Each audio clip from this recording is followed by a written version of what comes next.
Long before the hiss of espresso machines or the sterile hum of hospital wards, there existed another breed of healer.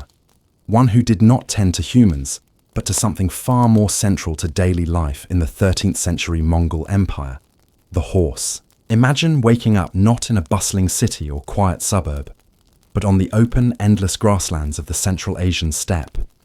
There is no sunrise alarm or ticking wall clock, just the low murmur of wind moving like a sigh across miles of swaying grass and the occasional snort or tail swish from the tethered herd outside your ger. You are a Morin Emchi, a Mongol horse doctor, and your day begins not with charts or stethoscopes, but with breath, smell, and rhythm. Horses, after all, are not merely animals here. They are lifelines. They are transport, warfare, food source, weather gauge, and at times even spiritual companions. In the Mongol worldview, horses were not passive beasts of burden, but finely attuned beings with distinct personalities and temperaments. As a horse doctor, you aren't a veterinarian in the modern sense. You are an observer of nature's nuance, part herbalist, part animal whisperer, part weather prophet. The day's first task is inspection, not just of the horses, but of the air, the temperature, the feel of the soil beneath your boots.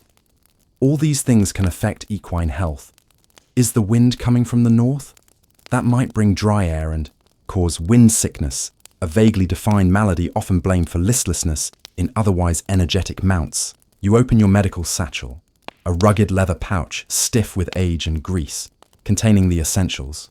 Hollow goat bone tubes for draining gas from bloated stomachs, strips of felt soaked in sheep fat for treating saddle sores, birch bark, slivers used as splints, and a modest assortment of dried herbs gathered over many seasons. You may not know words like colic or laminitis, but you know what to do when a horse stops eating, lies down too long, or whinnies in discomfort after drinking too quickly from a cold stream.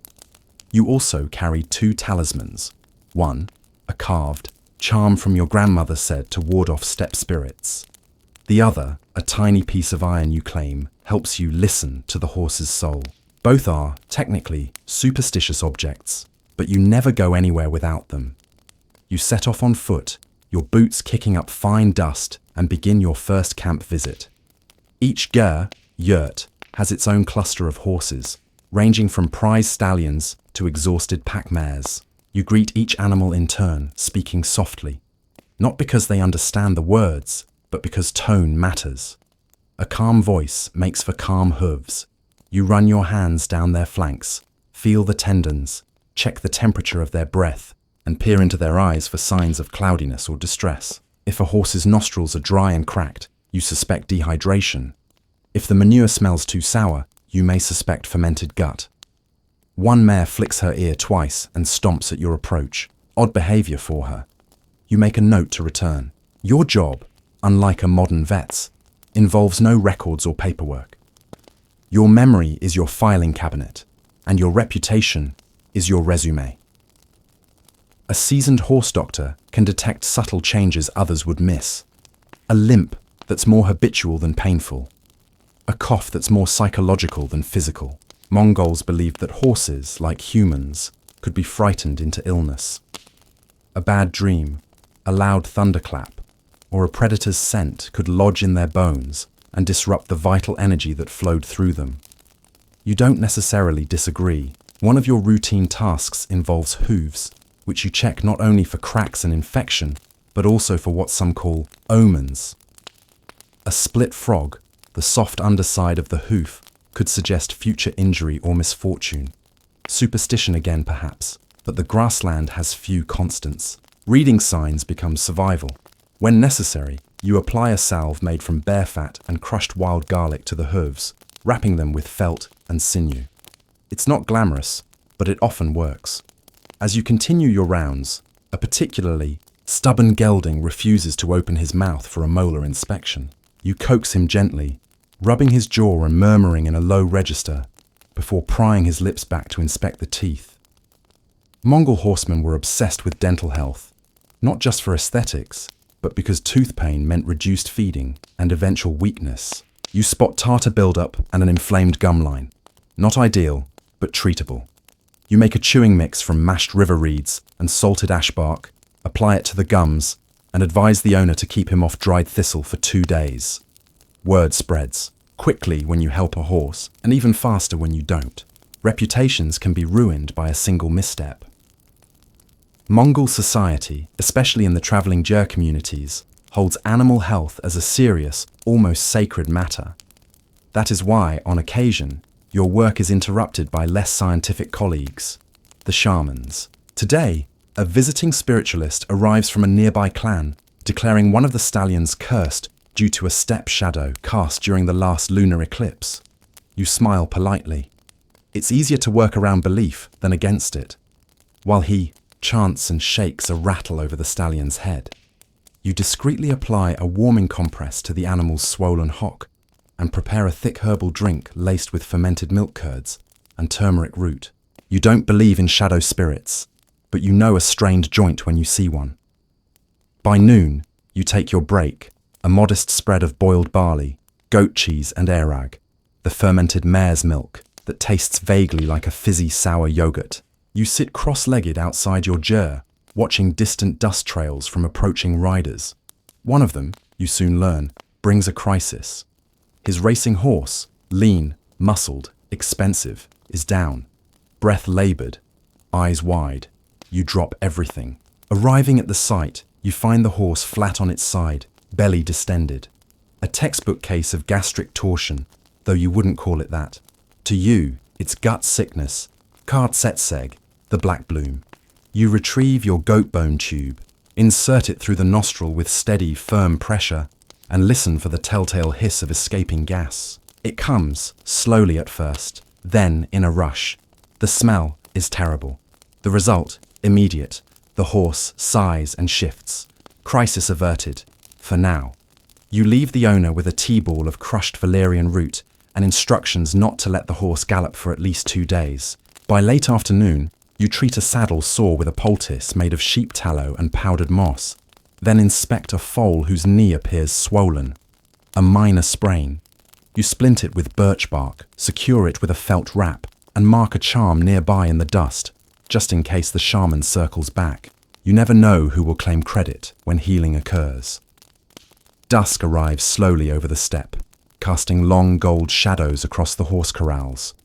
You walk the perimeter, checking for signs of wolves. Though rare, they've been known to stalk injured animals. Your last task is simple, but oddly tender. You visit the Khan's prized racer, a white stallion known to suffer from restless sleep. You stroke his flank, whisper a calming chant, and massage his shoulders until his eyelids begin to droop.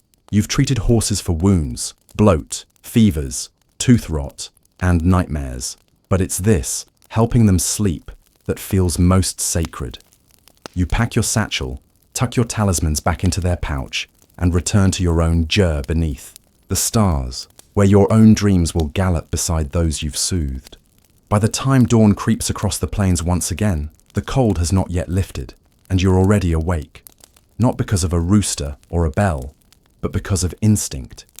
The same instinct the horses seem to share when they shift and snort at the very whisper of the wind changing direction. You rise slowly from your sleeping mat inside the felt-walled Jur, rubbing your fingers, stiff from the cold, over the small brass charm tied at your belt. It's not just a talisman, but a memory of your teacher, who long ago told you, horse tells the truth faster than any man. Listen with your hands, not just your ears. And so, with another day stretching ahead, you gather your tools once more and set out on your rounds, not rushed, not summoned, but with the quiet confidence of someone who knows that vigilance is a matter of routine, not drama. Outside, a young boy waits nervously, holding the reins of a young foal whose hind leg trembles with every step. You greet him with a nod, not needing to say much.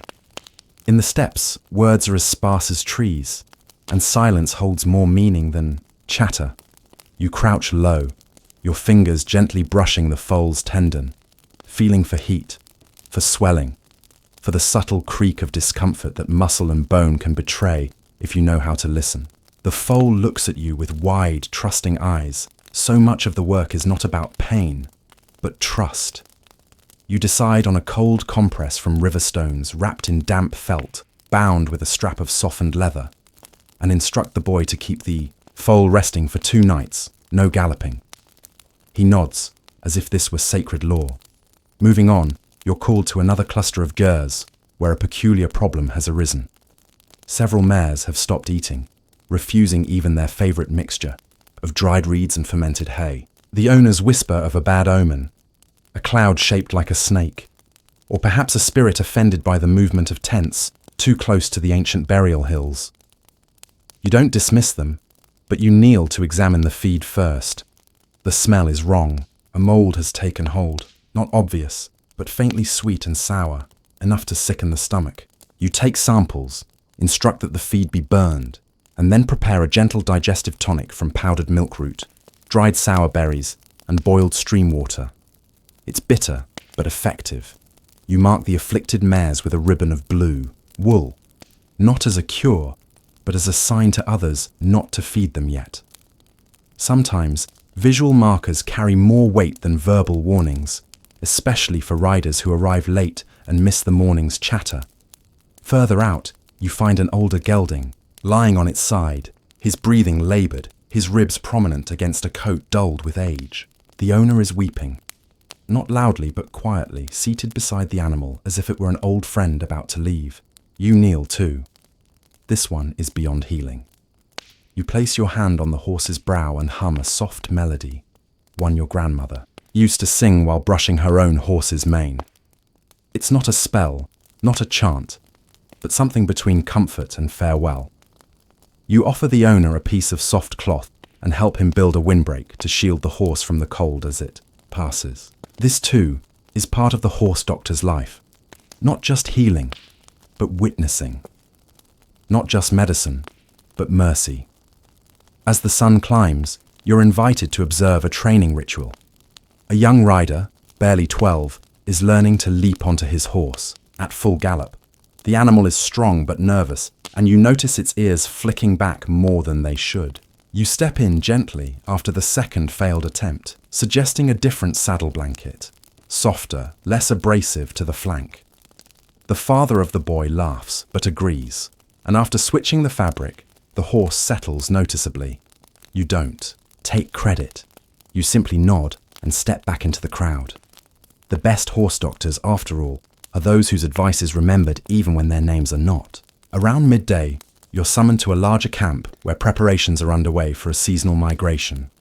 Dozens of horses are being checked, fitted, and packed. It's chaos, a stampede of organized purpose. You set up a small tent to perform quick inspections. One horse has a cracked hoof you treat with warmed resin and powdered eggshell.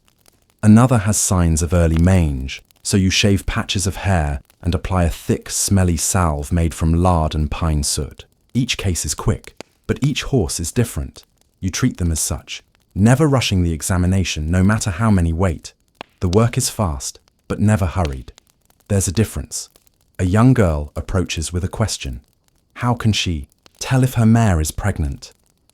You smile and hand her a small flat stone, warm it in your hand, place it gently on the mare's belly, and feel for movement after nightfall, you advise. It may be superstition, or it may be a way of teaching her to watch more closely. Either way, it will teach patience. Later that afternoon, you're visited by another horse doctor from a northern clan, a grizzled man with smoke-stained teeth and stories as thick as his beard. You share a meal, compare notes, and debate techniques. He swears by yak milk poultices for leg wounds.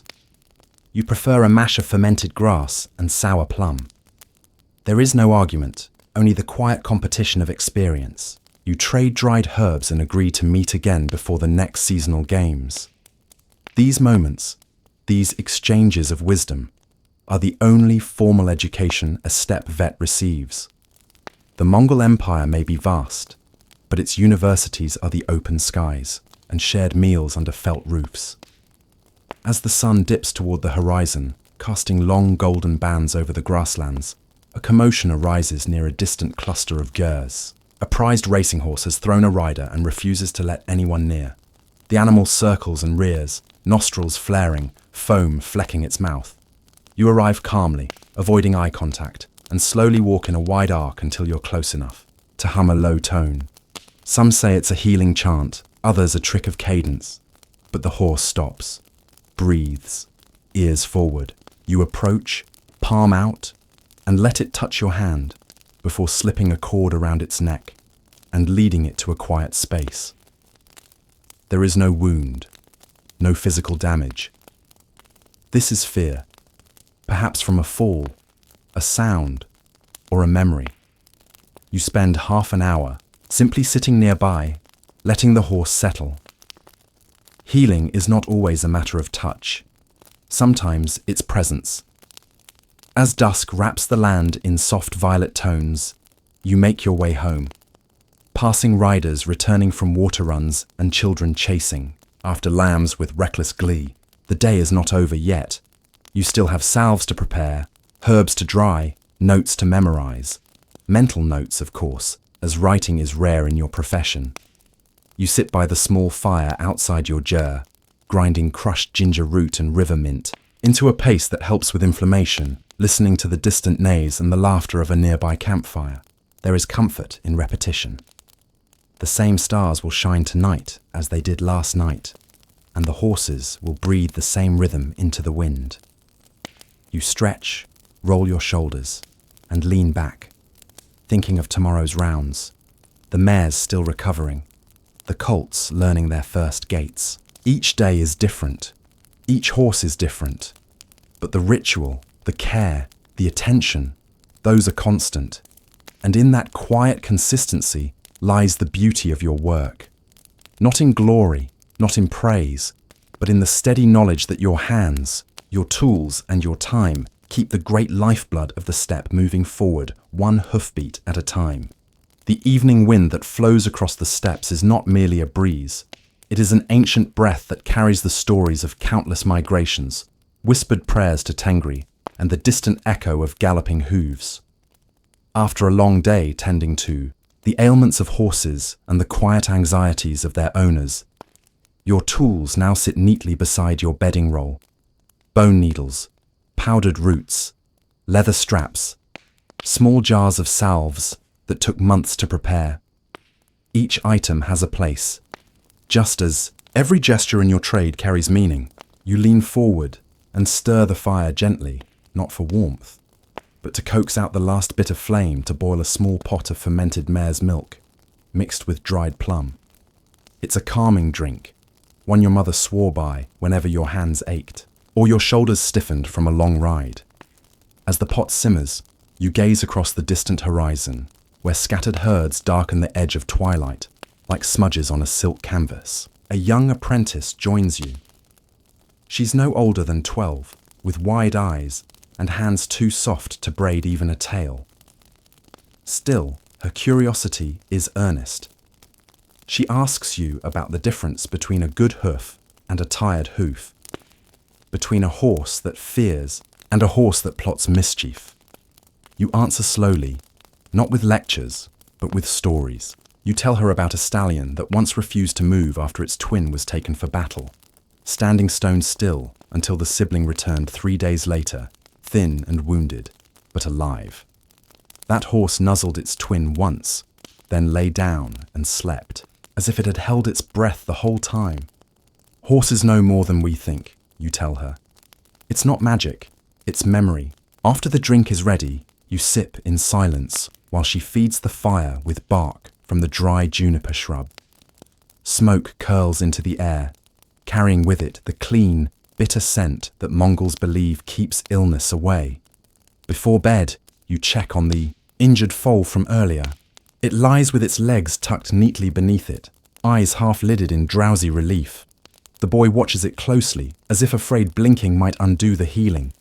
You nod to him and press 2 fingers to your brow in the customary gesture of approval. Not every wound is mended in a day, but resting without fear is its own kind of cure.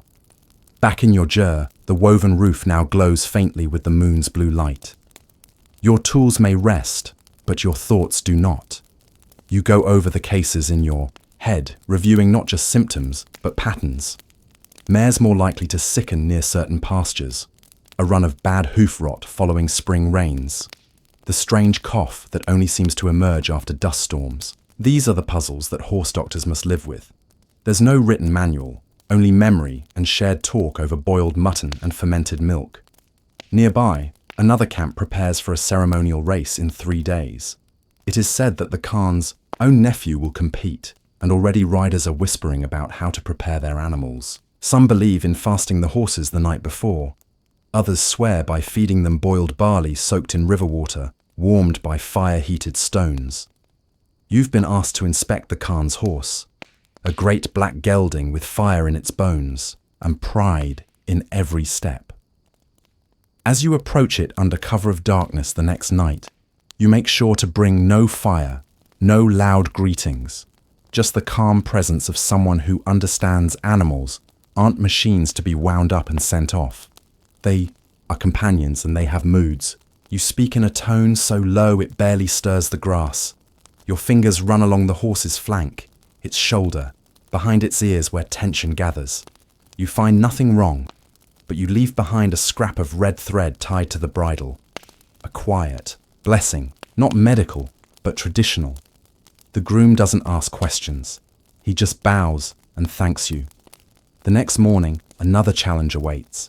A caravan arrives from the east, bringing trade goods and animals you rarely see. One of them is a peculiar breed of pony, short-legged but muscular, from the northern forests where trees block the wind and food is found under snow. This pony has sores on its mouth, its eyes dulled by the journey. You don't scold the owner, who's clearly not a horseman by trade, but instead begin treatment with ground clove oil and a solution of boiled reeds. You also instruct the man to let the pony graze freely rather than feeding it from a trough. Let it remember what grass feels like, you say. Sometimes healing is as much about the soul as the stomach. Children gather to watch you work. One girl asks why horses sleep standing up. Another wonders if they dream of running. You smile, placing your hand on the horse's side, feeling the slow, deep rhythm of its breath. Horses don't dream like we do, you reply softly, but they remember, in stillness, in silence. Later that day, you accompany a group of riders toward the river's bend, where a sick foal had been left behind weeks ago. They feared it had died, too weak to follow the herd, but they found signs, hoof prints in soft mud, stripped bark from saplings, even a bit of chewed leather from the halter it once wore. After 2 hours of quiet tracking, you hear it, a low whinny from the reeds. The foal is alive, thinner but standing, and surprisingly alert. You approach slowly, murmuring a lullaby from your own childhood. The foal recognizes your scent or your voice, or both. It lets you come close enough to halter it again, and one of the younger riders begins to cry. Not loudly, just enough that the wind can carry it away. On the return trip, you notice the foal's gait is uneven, likely a sprained tendon that healed awkwardly. You make a mental note to rewrap the leg tonight. The foal won't race again, but it will live. And that is enough. Back at camp, you are greeted not as a hero, but as a familiar face. A bowl of hot stew is offered, along with a seat on a well-worn mat. The sun sinks, dyeing the sky the color of old copper. Someone plays a 2-stringed horsehead fiddle, and the music flows across the steppe, like the memory of rain. The fire is warm, the food is simple, and the sense of belonging runs deeper than any well. As you lie down that night, wrapped in a felt blanket that smells faintly of smoke and horsehair, your thoughts do not leap toward tomorrow. They drift gently, like the lazy spin of a blade of grass caught in a breeze. Another day will come. More horses will ail, more riders will worry, more solutions will reveal themselves in the quiet rhythm of observation, care, and time. But for now, the night is still. The hooves have stopped. The wind speaks softly, as if to say, "Well done," and somewhere out there, a foal you saved rests easier because you existed. And really, what more could any horse doctor want? When the sun breaks open the sky, with that gentle golden pink hue the steppe wears so well, it arrives not with a fanfare or a crowing rooster, but with a slow illumination of everything you already know. The dew-soaked grass, the flattened trail where hooves passed last night, the steady steam rising from the backs of sleeping horses, and the creak of saddlewood, shifting as someone packs for the next leg of migration. The life of a Mongol horse doctor does not pause. With the turning of the seasons, it adapts. As summer inches toward autumn, your work becomes more focused on preparing both horses and riders for the long journey to winter pastures. Today, your schedule is full before your boots even touch the soil. You've been asked to consult on a Highland mare showing signs of lameness, and then to inspect a collection of older pack animals meant for trade along the Silk Road routes. The air smells like dried grass and warm leather. You gather your usual kit: clay jars filled with salves, a gourd of dried rose hips, your set of curved bone instruments carved by your grandfather. Every tool tells a story, and every crack in the wooden handles holds the pressure of years of steady hands, precise movements, and quietly uttered reassurances to animals too proud to whimper. Your first visit is to the Highland mare. She belongs to a family known for breeding sturdy, long-legged horses that excel in traversing uneven, rocky terrain. The animal is stabled under a lean-to, and as you approach, she pins her ears briefly, a sign not of aggression but of alertness. You don't rush in. Instead, you stand nearby for a while, letting her get used to your scent, your presence. Horses, you've learned, appreciate patience. You crouch slowly and place your palm against her fetlock. The joint is warm, slightly swollen, the fur pressed in by a lump that doesn't feel quite natural. A hard knot, likely a stone bruise that went untreated for too long. You recommend rest, soft moss padding under her hooves, and a compress made from goat fat and powdered salt root. You also tell the owners to let her graze freely with younger mares. Solitude can prolong pain in horses. Like people, they need the comfort of herd. From there, you head toward the trading camp. The place is a bustle of bartering voices and trotting hooves. Piles of goods, fine silks from the Tangats, bricks of tea wrapped in cloth, carved ivory dice, are stacked in organized chaos. But your concern lies with the pack horses, many of which are older and worn from years of carrying goods across harsh deserts. You start with one whose back is rubbed raw in spots, the saddle straps having cut into its skin from years of misuse. You apply a cooling paste of aloe and ash and direct the trader to rest the horse for 2 weeks. He balks at the idea, worried about profit loss, but you give him a firm look. A broken horse can't carry gold, you remind him. Traders are practical people. They don't always listen to kindness, but they understand logic. Another horse has signs of lung trouble. A raspy breath, a foamy trickle at the nose, an occasional deep cough. You suspect a respiratory infection, perhaps from the dust storms that rolled through the valley last month. You grind a blend of bitter herbs, wrap it in cloth, and instruct the groom to hang it near the horse's feed so the animal inhales the scent while eating. Medicine through scent isn't common knowledge, but it works, especially on creatures who can smell rain hours before it arrives. Around midday, a young man runs to you breathless, saying his racing colt has gone mad. You follow him to the tent where the colt has been tethered. It's rearing, striking the ground with its forelegs, eyes wide and darting. The other grooms are too afraid to get close. You ask them to move away, and then you approach alone, slowly.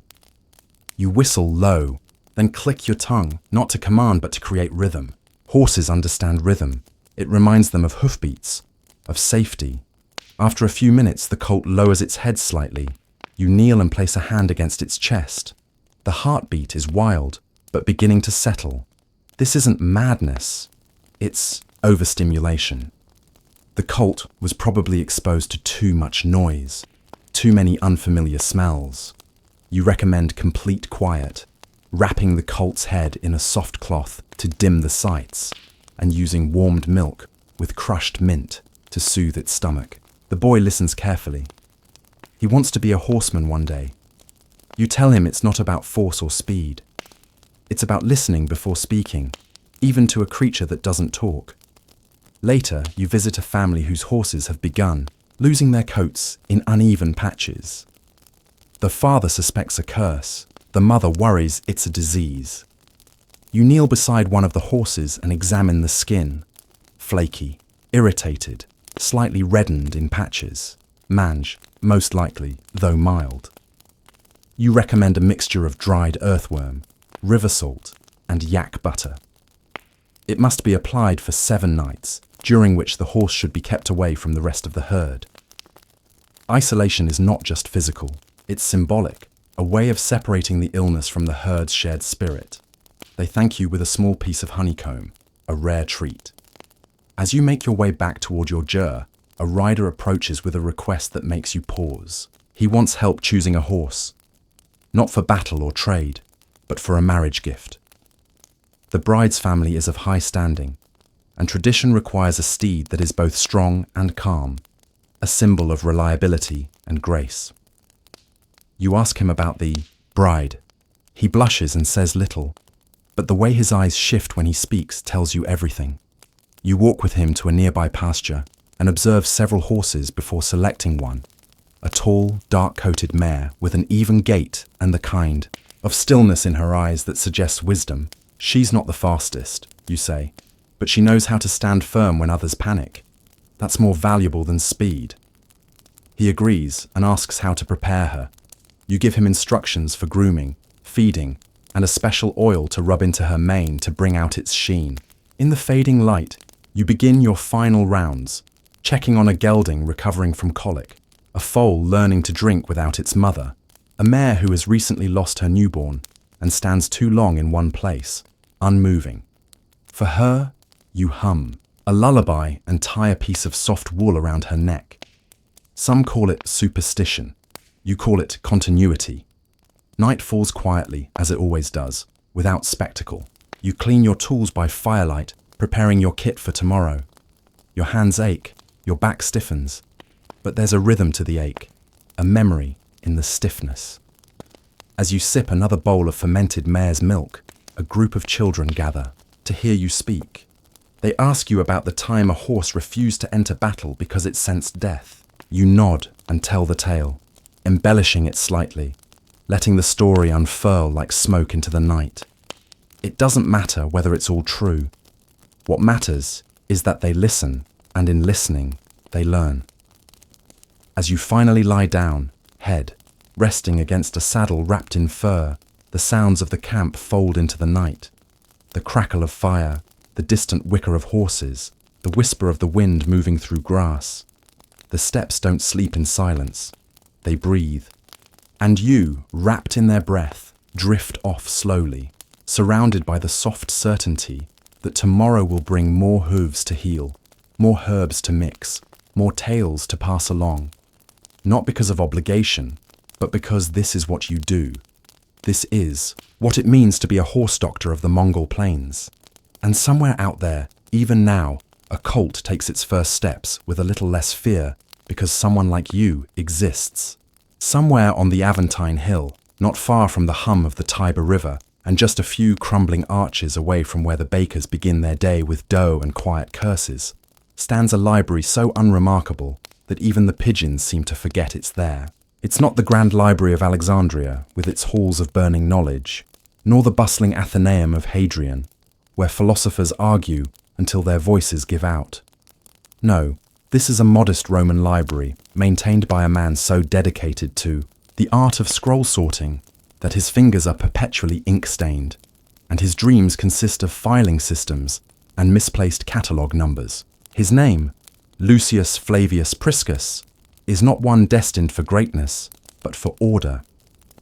Each morning begins with a sigh. A long, dramatic sigh that lifts dust motes into the sunlight, piercing through the narrow upper windows of the tablinum.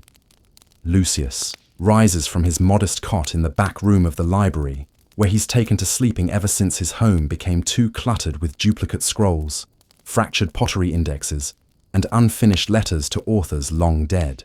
He dresses in the same robe he wore yesterday, and likely the day before, a faded cream tunic with faint wine stains and smudges of wax from the candles he uses far too liberally. Breakfast is a simple affair. A crust of bread softened with watered down, honey and a pomegranate pit. He insists helps him focus the faculties. Then he begins. First, he checks the humidity. Too dry, and the scrolls crack. Too moist, and they curl like sleeping cats. Lucius keeps a small bowl of lentils by the door. If they swell, he knows to open the windows. If they stay hard, he brings in a basin of steam and mutters prayers to Mercury, not because he's superstitious, but because he once read Mercury was fond of communication. He figures that counts. Next comes scroll alignment. This, to Lucius, is both art and science. Every scroll must rest precisely at a 17-degree tilt. This, he claims, prevents scroll roll and ensures optimal airflow. He once tried to write a treatise on the subject, but it fell out of favour when a senator's nephew used it as kindling. Still, Lucius persists. He has a special wooden tool, part caliper, part spoon, that he uses to adjust the angle of each scroll. He's named it Minerva, after the goddess of wisdom. No one else touches Minerva, ever. After scroll alignment comes the labelling ritual. Roman libraries did not use the modern title on the spine approach. Instead, each scroll had a small tag, titulus, made of parchment or clay that hung from a thread. Lucius re-inks these meticulously, using a quill he trims nightly with the sharp edge of a broken tile. He has one particular tag he rewrites every morning, simply because the author's name, Publius Virgilius Maro, gives him a deep sense of aesthetic satisfaction when written in red ink. As he moves through the collection, Lucius murmurs titles aloud, not to show off, but to remind himself of what exists. De Agricultura, Historia Naturalis, Rerum Rusticarum Libri. Each name is like a lullaby of parchment. Occasionally, he corrects a former librarian's mistakes. Pliny the Elder before Seneca. Barbarism, he whispers. Some days he reorganizes based on theme: love, war, household management, rhetorical devices in courtroom drama. Other days he experiments, with shelving based on the emotional tone of the prose. He once grouped all the melancholic wisdom scrolls together and swore the air in that section got heavier. Visitors rarely come, but when they do, Lucius reacts like a startled tortoise. He peers from behind a column, measuring the visitors' gait, volume of speech, and scroll handling etiquette before deciding whether they are worthy of unsupervised access. Children are immediately offered wax tablets and a short lecture on the dangers of careless fingers. Adults are subtly followed through the stacks. He pretends to dust, but really, he's making sure no one folds a scroll edge or, gods forbid, sneezes in the history section. Once a merchant attempted to borrow a scroll without registering it. Lucius emerged from the shadows like a ghost, holding a ledger and a look of deep, ancient betrayal. "Sir," he intoned, "that scroll is registered to Gaius Flaccus until the nones of Quintilis. If you wish to contest this, you may do so before the patron gods of organization." The merchant backed out in silence. Lunchtime is often forgotten. Lucius gets distracted reading margin notes left by long-dead scribes. He's fascinated by these annotations, tiny arguments scribbled in the corner, passive-aggressive corrections, the occasional doodle of a cat playing a lyre. He once found a series of romantic notes exchanged between two bored librarians using Cicero's speeches as cover. He copied them and keeps them in a personal folder labelled Subtextual Affairs. Afternoons are for restoration. Lucius has a paste made from crushed figs, flour, and vinegar that he uses to mend scroll tears. He applies it with a brush made from horsehair and thyme. He hums while he works, old hymns, fragments of Virgil, once even a tune he swears came to him in, a dream delivered by a ghost librarian. He believes in scroll spirits, protective entities who live inside the texts. He says they get restless if a scroll is out of place too long. This belief led him to spend 3 days once trying to find the exact original shelf for a lost poem by Catullus. He only slept after it was back in what he believed was its rightful place, beside some particularly dramatic odes. Evenings bring inspection. By torchlight he walks the aisles like a farmer checking rows of wheat. He listens, not with his ears but with his whole body, for creaks, whispers, the sound of a page shifting when no breeze is present. It's not madness, he insists. It's maintenance. Before bed, he writes, not grand works of history or myth, but daily logs. He records which scrolls moved, which developed new phrase, who visited, what daydreams visited him while dusting. These logs now fill a chest in the back room, years of quiet, uneventful documentation. Once, a magistrate visited and asked what Lucius had accomplished in his tenure. Lucius opened the chest, handed him a log, and said, "Read the silence. It tells you more than noise ever could." The magistrate left him alone after that. And so, the days pass. In a quiet library, tucked between the bustle of Roman life and the indifference of history, a man continues his work. He does not seek legacy, only balance. Scrolls lean gently, tags flutter faintly in the breeze, and knowledge remains safe. Not in marble halls, but in a dusty room where a librarian loved order more than applause, and in the soft hum of candlelight, as Lucius drifts off with a scroll under his arm and a cup of cooled Molson beside him. He dreams of ink, of papyrus, of words lined up just right.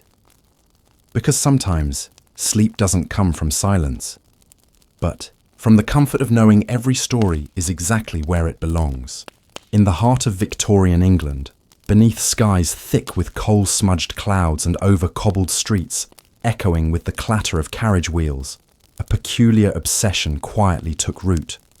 An obsession that would spread from parlours to drawing rooms, from ladies' journals to natural science lectures, and from botanical gardens to the cluttered pockets of Sunday walking dresses. It was called pteridamania, or more gently, fern fever.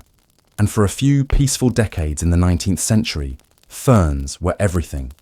Not just admired or appreciated, but collected, pressed, studied, traded, and, yes, plucked delicately with. Tweezers by women in bonnets who whispered Latin names like love spells under their breath. The origins of this genteel craze are less dramatic than one might think. They began, as so many Victorian fascinations did, with a book. In 1855, a mild-mannered botanist named Thomas Moore published The Ferns of Great Britain and Ireland, a thick, lovingly illustrated volume packed with chromolithographs so vivid and delicate that readers swore the fronds on the page quivered like the real thing. This was no dry academic tome. It was a book designed for amateurs, for ladies, for the gently curious, who wanted a way to connect with nature without having to wrestle with beetles or climb trees. Ferns, you see, were perfectly respectable, unlike the tangled profusion of wildflowers, which were too garish, or the messy chaos of fungi, which were, frankly, a bit indecent. Ferns had symmetry, dignity, restraint. They were, in essence, the botany of good manners. Victorian ladies, especially those of the rising middle class with just enough leisure to pursue hobbies but not enough scandal to pursue gossip, found in fern collecting a kind of spiritual hygiene. A walk through the countryside was not just exercise.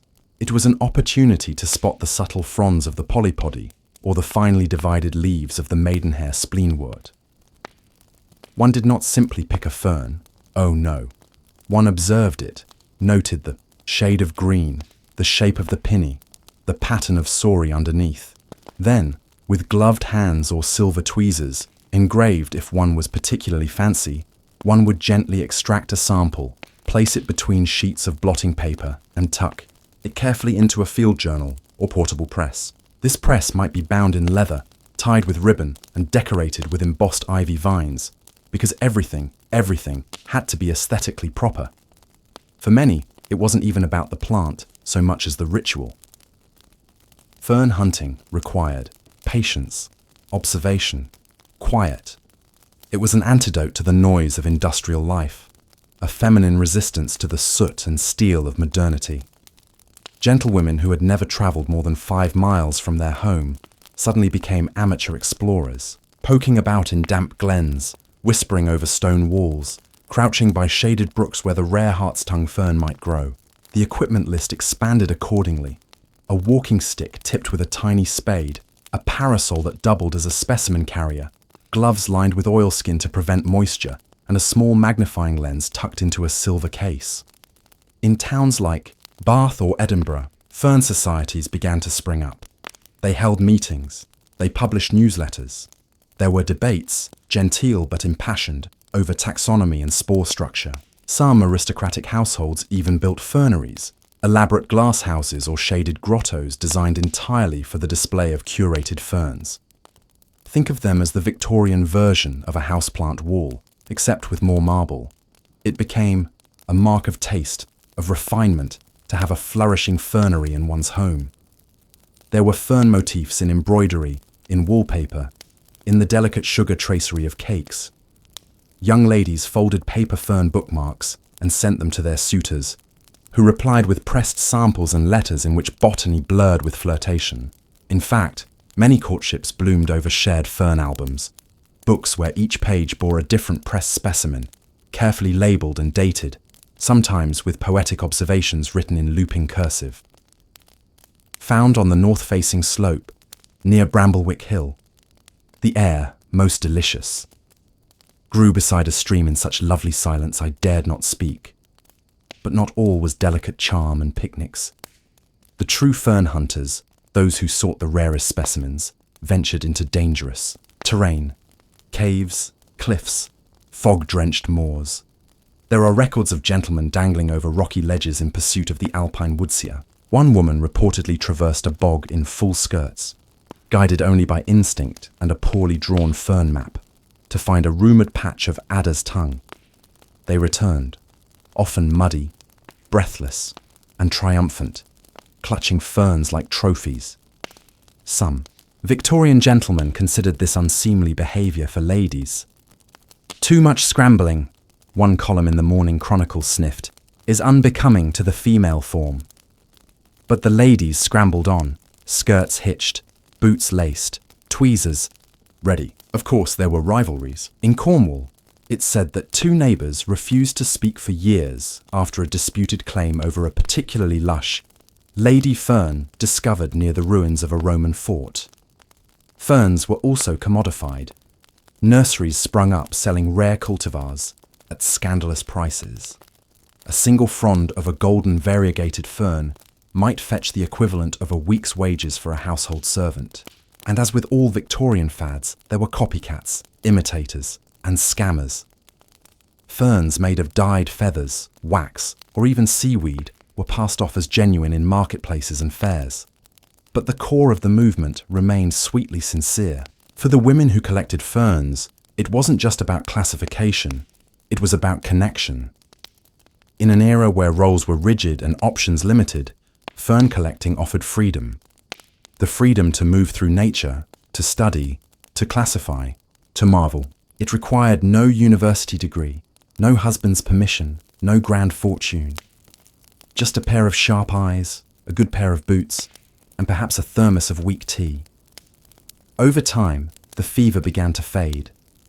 By the 1890s, newer obsessions arrived. Postcards, bicycles, spiritualism. The wild hills and shaded woods grew quiet again. The fern presses placed in trunks, their pages growing brittle with age. Today, if you stumble upon one of these forgotten albums in a dusty corner of an antique shop, you'll find more than flattened foliage. You'll find the careful artistry of hands long gone, the gentle thrill of discovery, the hush of misty mornings, the pleasure of naming a thing and calling it beautiful. You'll find the traces of a world where quiet women with tweezers found adventure not in grand gestures, but in green lacy spirals unfurling silently in the undergrowth.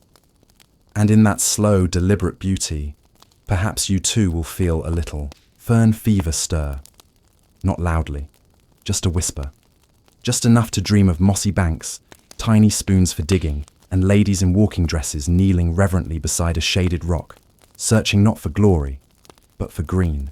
In the winding corridors of Constantinople's great palace, where marble floors clicked with the footsteps of eunuchs and minor clerks, and golden mosaics shimmered under oil lamps like still puddles of sunlight, there once toiled a man whose entire life was dedicated to pigs, not raising them, not eating them, not even particularly admiring them. No, his solemn and singular duty was to count them, each and every pig. His name was Gregorios of Nicomedia, and he held the august title of Logothetes of Provincial Livestock Inventory, a position both so boring and so oddly specific that no one else even dared to covet it. To most of the empire, Gregorios was invisible, a functionary lost in the fog of ink, parchment, and imperial forms. But to the pigs of the Byzantine countryside, he was a silent, meticulous force. His tale is not found in grand chronicles, or celebrated in dusty church hymns. No saints sing of him. No enemies curse him. But in his own quiet scrolls, neatly stored and sealed in beeswax under the floorboards of his government-issued apartment, he left behind a record of a life spent in steady, squealing devotion to administrative perfection. His mornings began before the bells rang in Hagia Sophia. Gregorios would wake not to roosters, but to the gentle rustling of parchment beside his bed. He slept near his ledgers for comfort. After dressing in his standard-issue scribe's robe, dyed a pale blue to indicate mid-level bureaucratic status, he prepared a breakfast of boiled lentils, black bread, and a single fig, which he would slice into quarters with a knife that also doubled as a wax seal shaper. Then, seated at a tiny walnut desk facing a blank wall, distraction was the enemy of accuracy, he would begin his reviews. The reports came in bundles, some tied in twine, others folded into tight triangles, as rural peasants often did when short of string. These were inventories submitted by village prefects, minor landowners, and imperial tax agents, each containing columns of livestock counts: sheep, goats, cows, geese, and most importantly, pigs. Gregorios's task was to read, verify, compare, and, if necessary, correct. He did this by cross-referencing with last year's reports, estimating likely birth rates, checking for historical accuracy based on weather patterns, and accounting for known pig theft rings, particularly the infamous swine smugglers of Phrygia. When a report declared an impossible increase, say, 45 new pigs in a village that had previously reported only 8 breeding sows, Gregorios would pull out his scroll of unusual increases and begin his slow, skeptical scribbling. He would often mutter as he worked, "No piglet can weigh 200 drachmae. This is a cow in disguise." He wrote in a hand so small and tidy that it once earned the admiration of a monk who mistook it for a holy manuscript.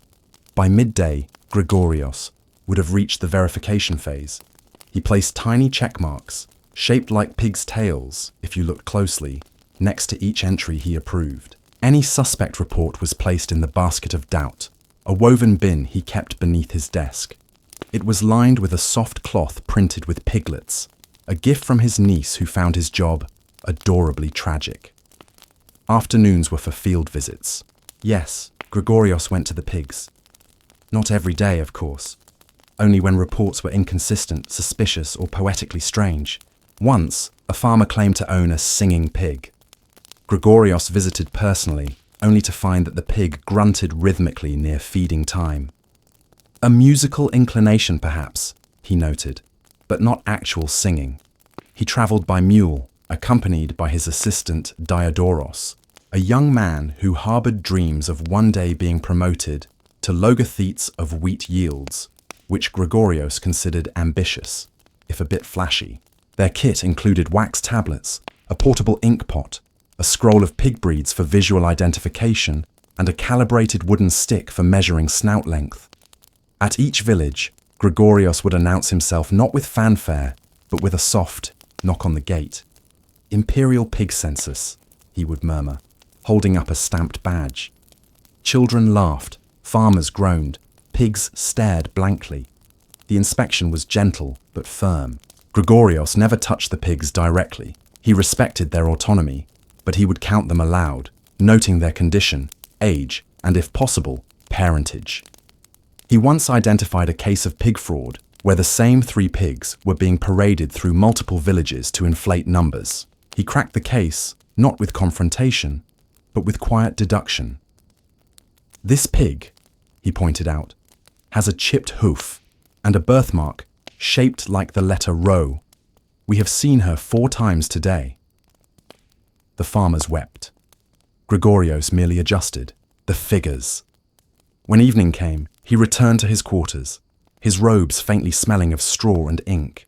He would bathe, briefly, and always in the same order: left foot, right foot, shoulders, then beard, and then sit at his desk to compile the day's notes into clean, final entries. These he wrote with his finest quill, using a custom ink mixed with a trace amount of pig hair ash, his own invention, which he claimed honored the subject. Once a week, he sealed his scrolls and delivered them to the Bureau of Agricultural Registers, located in the shadow of the Augusteion. He would place the scrolls in the livestock swine slot and then stand silently for a moment, as if offering a prayer. Then he would return home and reread portions of the Digest of Justinian for relaxation, particularly the sections on property disputes involving livestock. He found them soothing. He never married. When asked, he would say, "I have responsibilities." He once courted a widow who owned a small pig farm, but they parted ways when she admitted she sometimes rounded her numbers to make the ledgers balance. "I respect your honesty," Gregorios told her, "but I cannot tolerate your methods." He died peacefully at the age of 63, surrounded by scrolls, having compiled the most complete pig census in Byzantine history. His final words, according to Diodorus, were, "Check the tally in Cappadocia. I think they're hiding 3 sows." In the centuries that followed, Gregorios was mostly forgotten. His office was repurposed, his ledgers buried beneath layers of bureaucratic dust, and his title eventually folded into a more general livestock registry.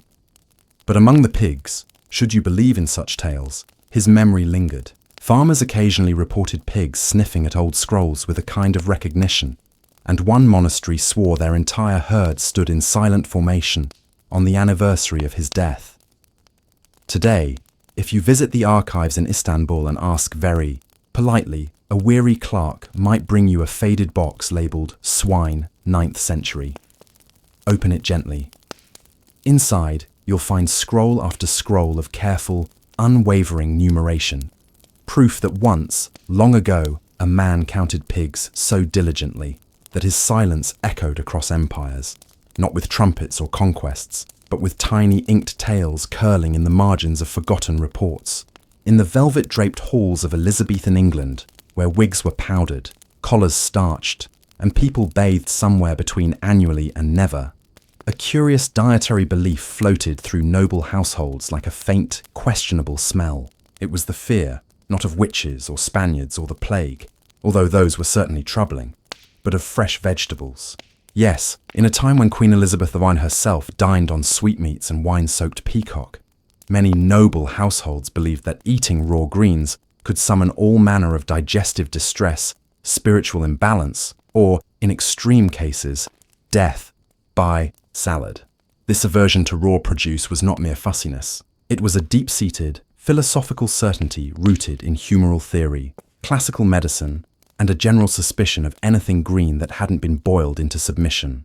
Physicians of the age, still enthralled by the writings of Galen and Hippocrates, warned that fresh fruits and vegetables carried excess moisture, which could unsettle the body's delicate balance of humours: blood, phlegm, black bile, and yellow bile. A cucumber, for instance, was considered cold and moist, ideal for someone feverish, but a dangerous risk for anyone already too melancholic or phlegmatic. The only safe course, they believed, was to cook vegetables thoroughly, preferably into grey, shapeless oblivion. In grand manor kitchens, this led to entire brass cauldrons dedicated to the boiling of cabbage until it slumped into a watery sigh, or the roasting of turnips into something vaguely resembling a foot-shaped sponge. Salad, in the modern sense, was suspect. Too raw, too vivid, too French. It might be offered at court, but only as a garnish, and even then, the leaves were often wilted from hours of exposure to the air, or perfumed with rosewater to disguise their terrifying freshness. Nobles, of course, viewed vegetables as peasant food, fit only for those who laboured and had no access to better fare, like pies with live birds inside, or custards made with marrow. Bread and meat were the twin pillars of upper-class nutrition. A lord's table groaned with venison, swan, eel pie, and great trenchers of beef stuffed with dried fruit. The occasional side of carrots or leeks might appear, but only after roasting, boiling, or being chopped beyond recognition and folded into a meat pie where no one had to acknowledge them. Meanwhile, the poorer classes, particularly in rural villages, relied heavily on root vegetables, beans, onions, and whatever greens could be grown in a cottage garden. They didn't fear raw produce. They feared not having any at all. And paradoxically, though their diet was seen as lowly, it was often healthier, at least when the harvest was good. Nobles with gout, rotten teeth, and constant digestive complaints might have benefited from a humble salad, but social pride forbade it. One particularly amusing example comes from a 1580 household manual that cautioned noblewomen against uncooked lettuce, which was said to distemper the womb and invite cold vapours to rise unto the head. The same text recommended boiling lettuce with sugar, then soaking it in warm milk. It was presumably delicious.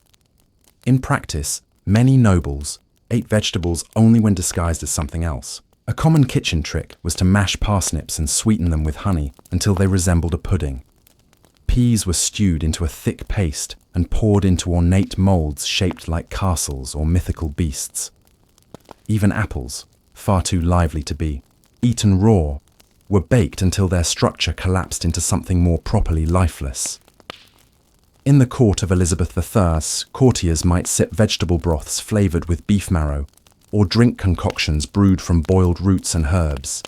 But the idea of biting into a crisp radish or munching a raw spinach leaf was seen as faintly barbaric, the kind of thing done only by shepherds, madmen, or possibly the French. The Queen herself was not immune to this trend. Though known for her sharp intellect and political savvy, her personal diet was a festival of roasted meats, tarts, spiced wines, and candied violets. There are no reliable records of her ever eating a raw carrot. Some say she tried one once and declared it too forward. Others claim her physicians warned against it, fearing that raw vegetables would interfere with her finely calibrated regimen of vinegar washes, pearl powders, and occasional smallpox treatments.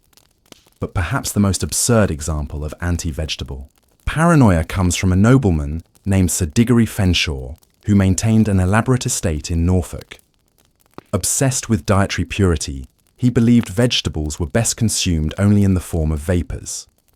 He constructed a custom greens chamber, where herbs and steamed kale were placed in hot basins, releasing a fragrant mist. Fenshaw would sit there, fully clothed and upright, inhaling the essence of spinach while sipping beef stock. He lived to the age of 54, which, in fairness, was quite respectable for a man who never touched a tomato. Tomatoes, by the way, were still considered suspicious, part of the nightshade family, associated with witchcraft, and regarded by many as ornamental at best, poisonous at worst. They were grown for their bright, decorative fruit, but rarely eaten. In fact, some nobles kept them in silver bowls as conversation pieces, much like odd seashells or imported pineapples, which were considered so rare and regal that one pineapple might be passed from party to party for years without ever being eaten. Meanwhile, in Italy and parts of the Ottoman Empire, people were happily chomping on cucumbers, lettuces, and raw onions with no ill effects. But those places were, to English minds, sun-drenched lands of exotic digestion. Surely their humours were different. Surely their guts had been trained from birth. English nobles could not take such risks, and so the boiling continued. Kale was drowned, beans were blanched to oblivion. Even herbs were sometimes seared before use, lest their rawness inspire unwanted thoughts or gastric rebellion. Yet not all nobles were so rigid. Some, like the Earl of Westmoreland, dabbled in continental salad, a term used to describe small bowls of pickled or vinegared vegetables served alongside cold meats. The Earl claimed they added sharpness to the tongue and quickened the senses, though he was known to pair them with 3 cups of sherry, so the cause of his quickened senses may be up for debate. Eventually, of course, things began to change. By the late 17th century, salads had crept into fashionable circles, aided by French cuisine and changing medical beliefs. The fear of rawness faded, and gardens became places of pleasure rather than precaution. But in the high Elizabethan age, vegetables were not fresh, crisp companions to a meal. They were suspicious things, to be tamed, scalded, and hidden. Today, when we bite into a raw bell pepper or toss arugula with lemon and olive oil, we are not just enjoying food, we are rejecting centuries of culinary paranoia.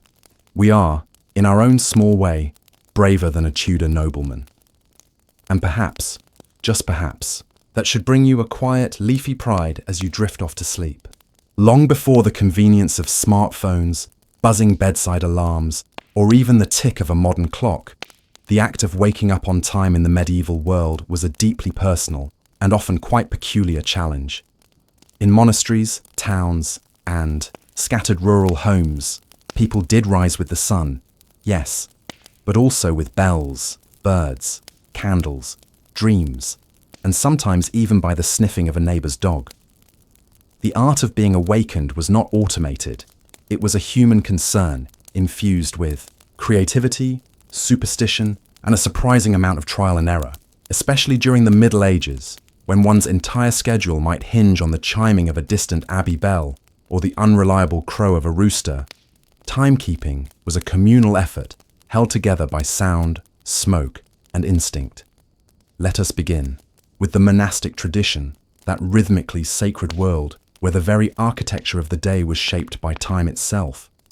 Monks in Benedictine and Cistercian orders lived by the rule of St. Benedict, which called for 7 prayer services throughout the day and one at night known as matins. But how, in the pitch dark of a 3 a.m. cloister, did sleepy monks know when to gather?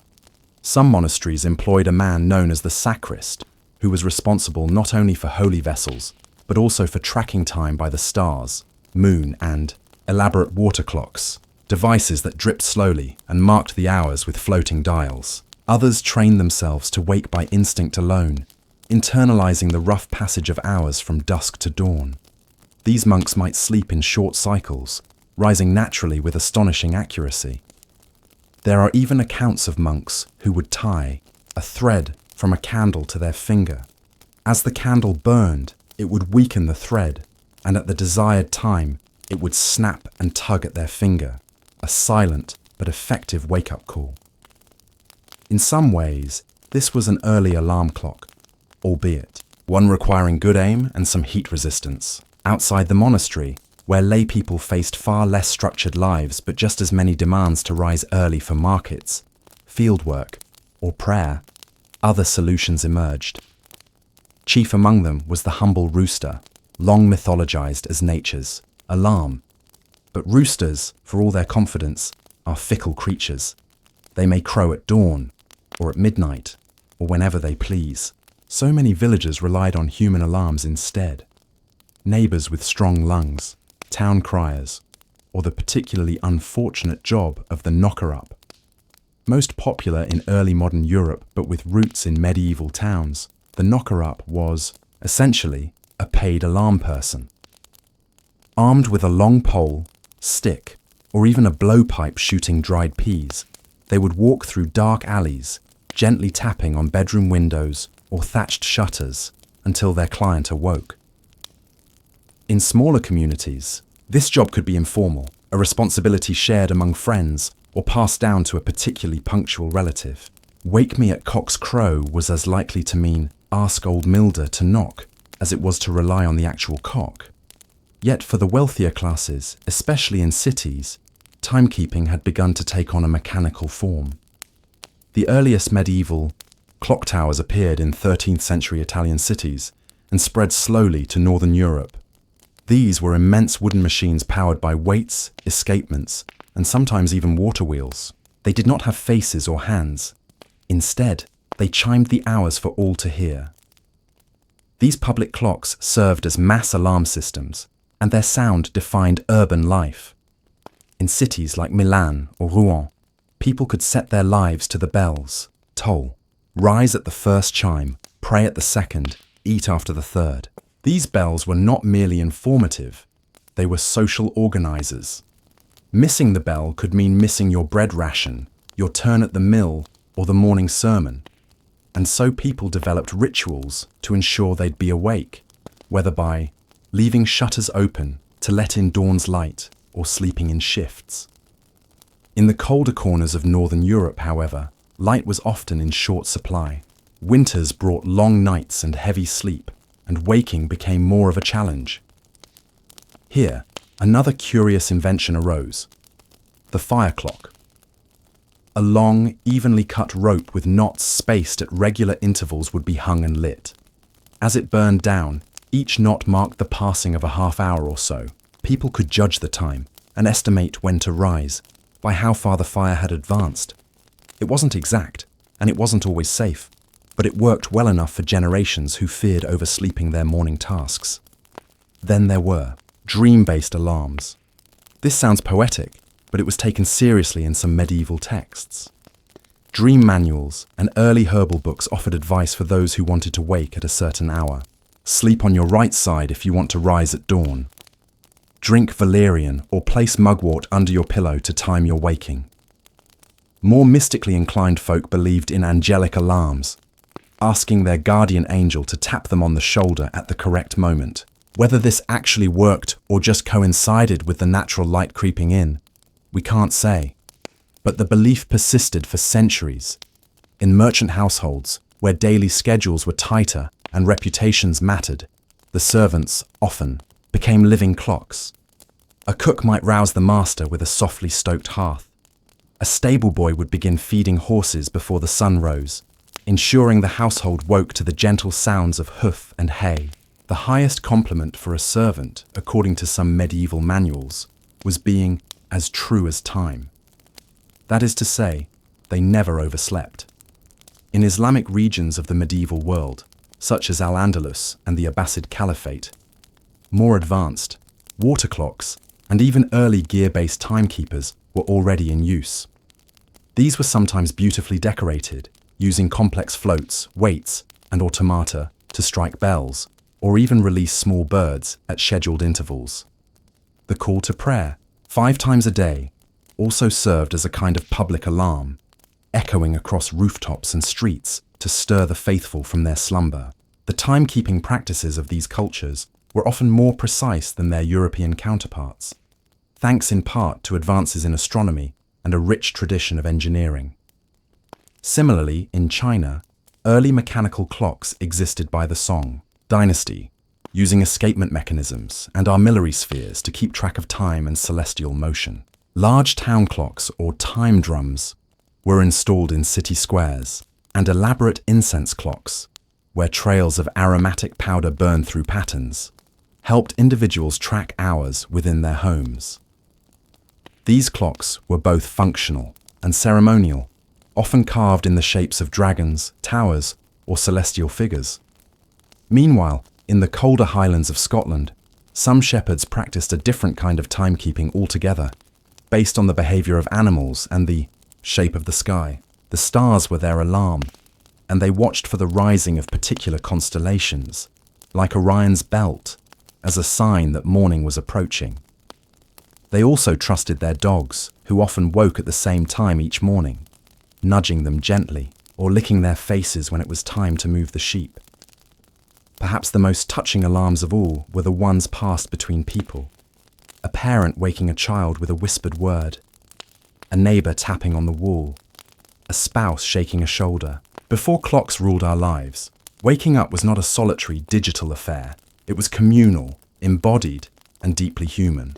Today, we may rely on machines to wake us with chirps, songs, or flashing lights. But in the medieval world, the art of waking was woven into the fabric of daily life. It required candles, ropes, bells, instincts, and sometimes just the memory of why one needed to rise at all. And maybe, just maybe, that's something worth remembering as we drift into dreams, trusting not in buzzing plastic boxes, but in the slow magic of time passing gently by. In the hushed stone corridors of medieval convents, where silence was golden and prayers drifted up like incense, an unexpected kind of collection quietly flourished.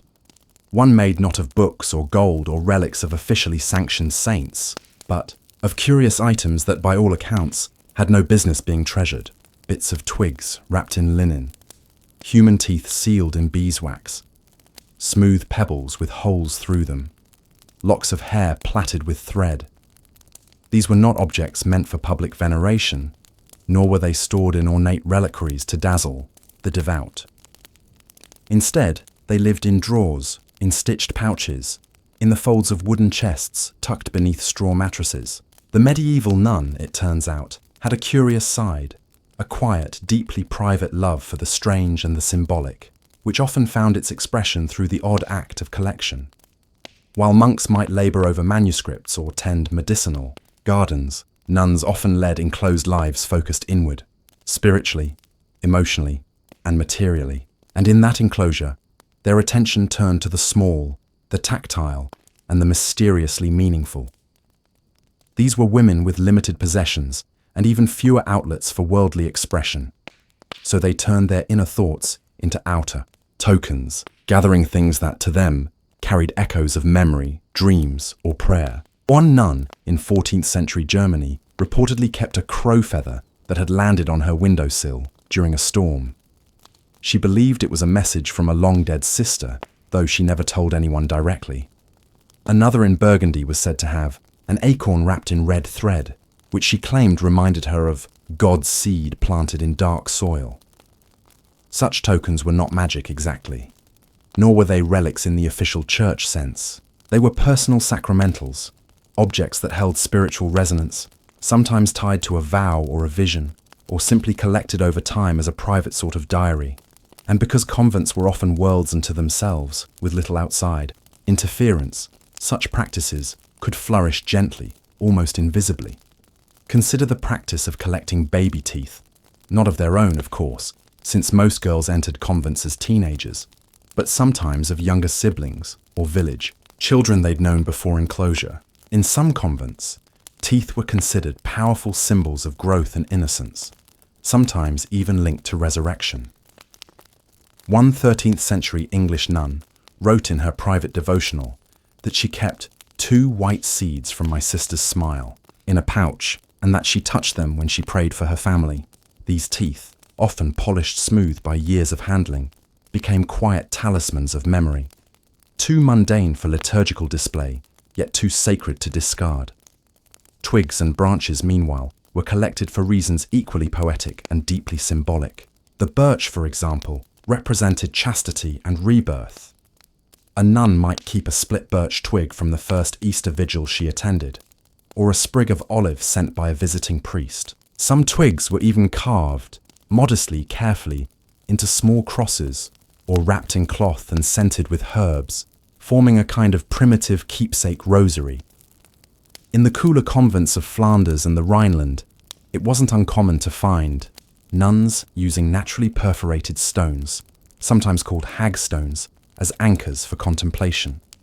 These were stones with small holes worn through by water, believed in folk tradition to be protective. While the church was wary of superstitions, many nuns quietly adopted these stones not for their supposed magic, but for their aesthetic and symbolic purity. Looking through the hole was, they wrote, like peering into heaven's door.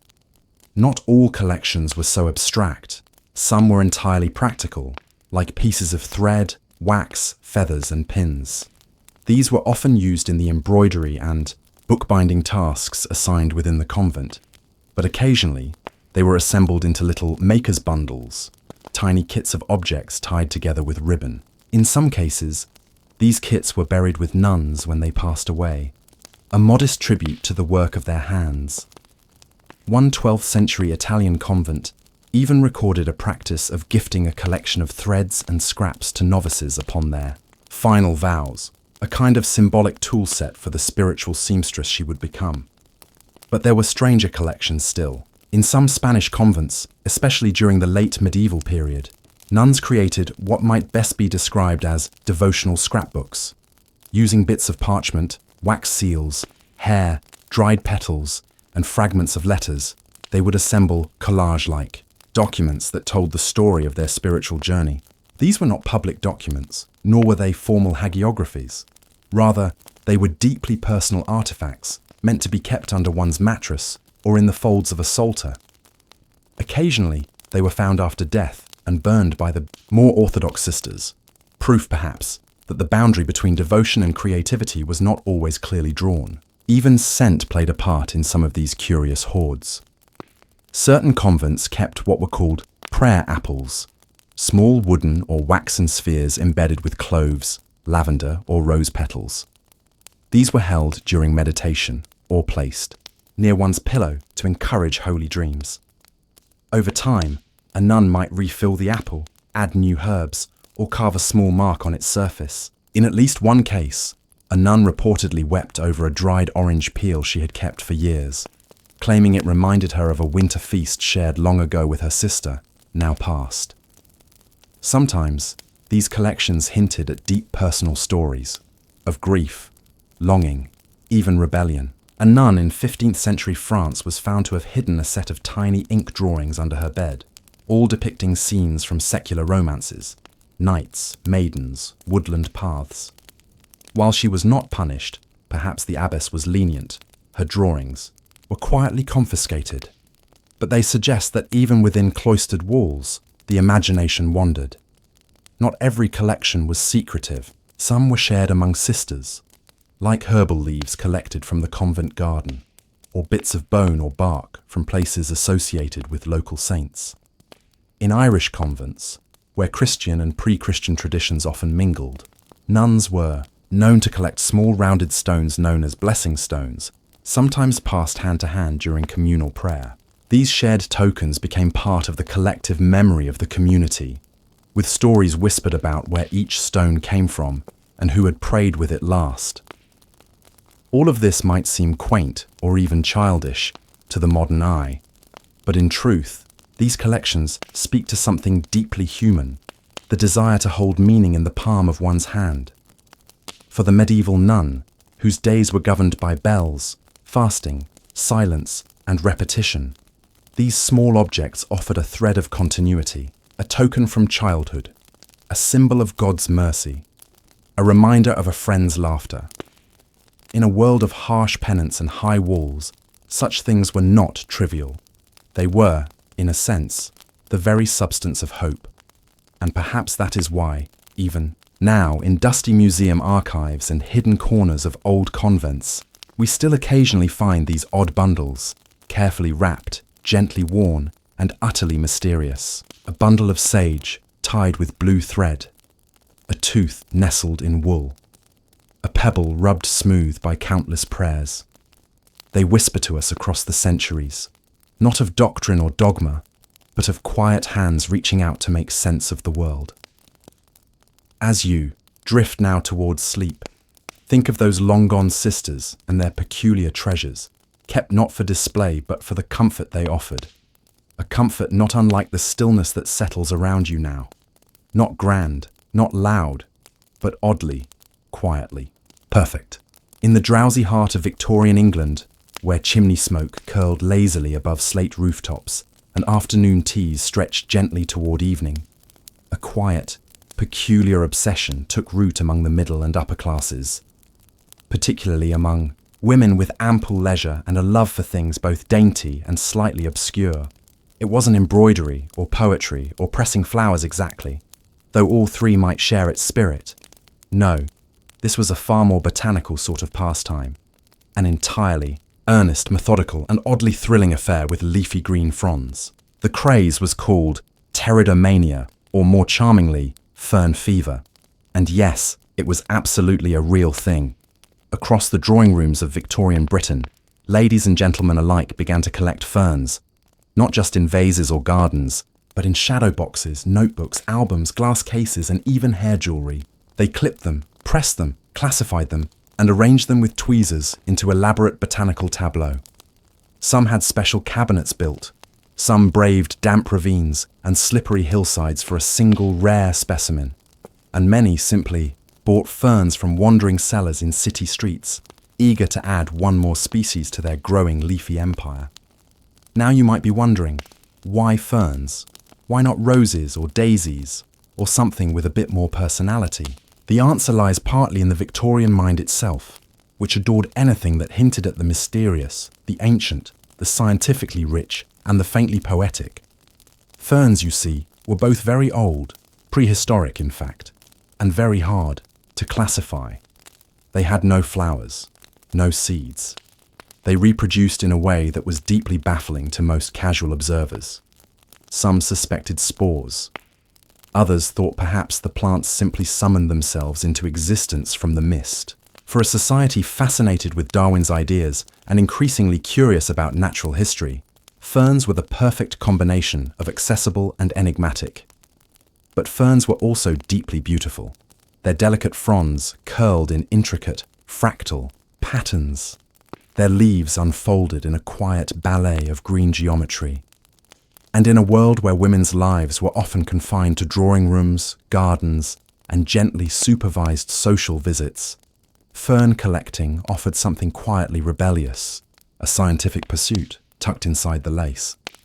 The activity often began with a walk. In boots and gloves and long skirts, ladies would set out, sometimes chaperoned, sometimes defiantly alone, into the woods, moors, or hedgerows, searching for specimens. A proper fern collector would carry a vasculum, a small metal case for keeping specimens fresh, and a fern trowel, specially designed for removing plants without harming their roots. They would stoop low, peer under rocks, feel the moist air of shaded ravines. And when the perfect fern was found, delicate, undamaged, with a pleasing symmetry, they would gently remove it, wrap it in damp moss, and tuck it into the case. At home, the real artistry began. A fern might be pressed between pages of blotting paper, carefully weighted with books for days. Once dry, it would be mounted, using tiny dabs of gum or strategically placed strips of paper onto thick card, often labelled with the plant's Latin name, the date of collection, and the location. The cards were then stored in albums, leather-bound, linen-covered, or even gilded, each one a private herbarium, equal parts science and scrapbook. Some women added decorative flourishes, painted borders, poems about nature, tiny sketches of the collection site. Others arranged the fronds into elaborate symmetrical patterns, like green snowflakes. A few wealthy enthusiasts commissioned artists to create fern-themed wallpapers, ceramics, or even stained glass windows. Ferns appeared on handkerchiefs, brooches, fireplace tiles, parasols, and book covers. It was, in short, a gentle invasion of greenery into every corner of Victorian domestic life. And it wasn't just about aesthetics. For many women, fern collecting was a way into the broader world of science. It required classification, careful observation, familiarity with botanical texts. Women who were otherwise excluded from formal, scientific societies could become well-respected amateur botanists, sharing their findings through letters, journals, and local clubs. Some even corresponded with leading naturalists of the day, sending samples or asking questions. A few had species named after them, an enormous honour in the age before Wikipedia. But fern fever had its quirks too.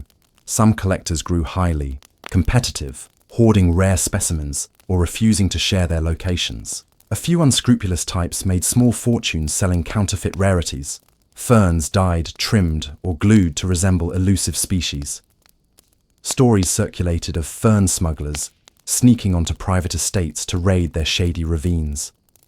There were even occasional reports of fainting fits or injuries sustained while scaling slippery hills in pursuit of an especially desirable frond. One satirical magazine of the era depicted a genteel lady perched precariously on a cliff, umbrella in one hand, fern in the other, while a horrified butler tried to coax her down. Not to be outdone, the men of Victorian England also got in on the fern craze, though their enthusiasm often took a more architectural turn. Glass houses, conservatories, and ferneries became popular additions to wealthy homes, each filled with carefully arranged specimens under precisely controlled conditions. The Wardian case, a kind of sealed glass terrarium, was invented specifically for displaying ferns indoors, protecting them from London's notorious coal smoke. These cases sat proudly in parlours and libraries, tiny, self-contained jungles, glowing in the gaslight. Of course, not all homes could afford such luxuries. Middle-class families made do with simpler displays, pressed ferns in frames, or small pots kept on windowsills. Children were often enlisted to help. making fern albums as part of their natural history lessons. And while the scientific accuracy of these amateur efforts varied widely, the love and curiosity they displayed was unmistakable. But like many Victorian crazes, pterodomania eventually faded. By the end of the 19th century, other fads had begun to capture the public imagination: photography, spiritualism, exotic pets, fern collecting, once a symbol of genteel taste and botanical knowledge, became quaint. Some albums were tucked away in attics, others were donated to museums, where curators puzzled over the painstaking labels and delicate mounting work. Yet, even today, if you wander into the quieter corners of certain antique shops or old libraries, you might stumble across a fern album, its pages still crisp, its fronds still softly green, its collector's name written in ink, now gently faded, and in that moment you might imagine her. A young woman in a straw bonnet, kneeling in the damp undergrowth, holding her breath as she snips a perfect frond. You might picture her sitting at a writing desk, tongue between her teeth, aligning the stem just so, or brushing a speck of dirt from a leaf with the tip of a gloved finger. You might sense her pride, her quiet joy, her secret knowledge that she too was a scientist, whether anyone acknowledged it or not. And so, as you drift into sleep, imagine those green tendrils unfurling, the scent of moss and damp wood, the whisper of leaves in a shaded grove, the soft click of a drawer closing over a treasured collection. There is something timeless in that quiet pursuit, something restful and lovely and very, very boring in the best possible way. Long before clocks ticked on our walls or smartphones buzzed with precise minutes and seconds, humans devised stranger and slower ways of telling time, methods born not of urgency, but of quiet observation and daily rhythm. Among the earliest and most overlooked of these ingenious systems came from the sprawling plains of Mesopotamia, the land between the rivers, where reeds swayed along the banks of the Tigris and Euphrates, and ziggurats rose like sandy staircases to the sky.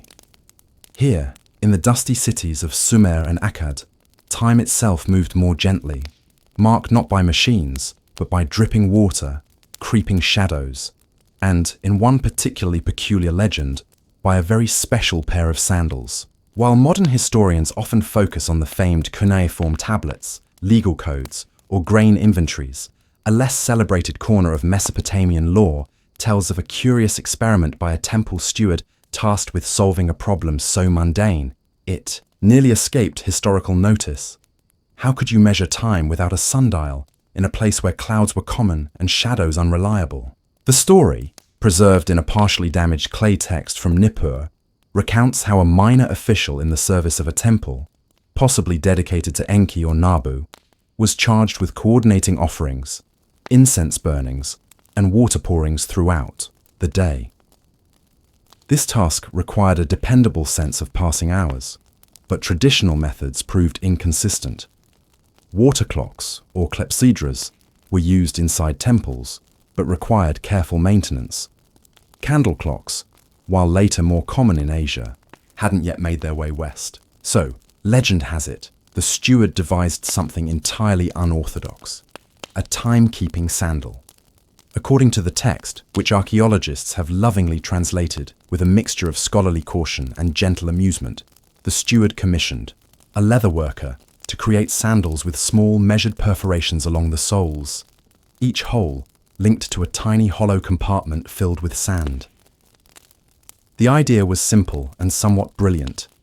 As the wearer walked throughout the temple complex, during daily duties, the sand would trickle out at a slow, predictable rate, leaving a trail like the footprints of an hourglass. The steward would begin his rounds at sunrise, wearing fresh sandals. As he moved, visiting the storage rooms, lighting incense, checking grain levels, unlocking sacred doors, the sand would escape, and when the final grain dropped, he would know it was time for the noon offering. He would then change into a second pair of sandals for the afternoon rituals. These strange shoes, though perhaps never widely adopted, became something of an inside joke among temple workers. Priests teased the steward for walking time itself. and scribes amused themselves with riddles about chasing after spilled hours. One apocryphal tale claims that a jealous assistant tried to sabotage the system by poking extra holes, resulting in an early sacrifice that caused much celestial confusion. Despite, or perhaps because of, its absurdity, the story of the time-telling sandals lingered in Mesopotamian culture as a symbol of humble innovation.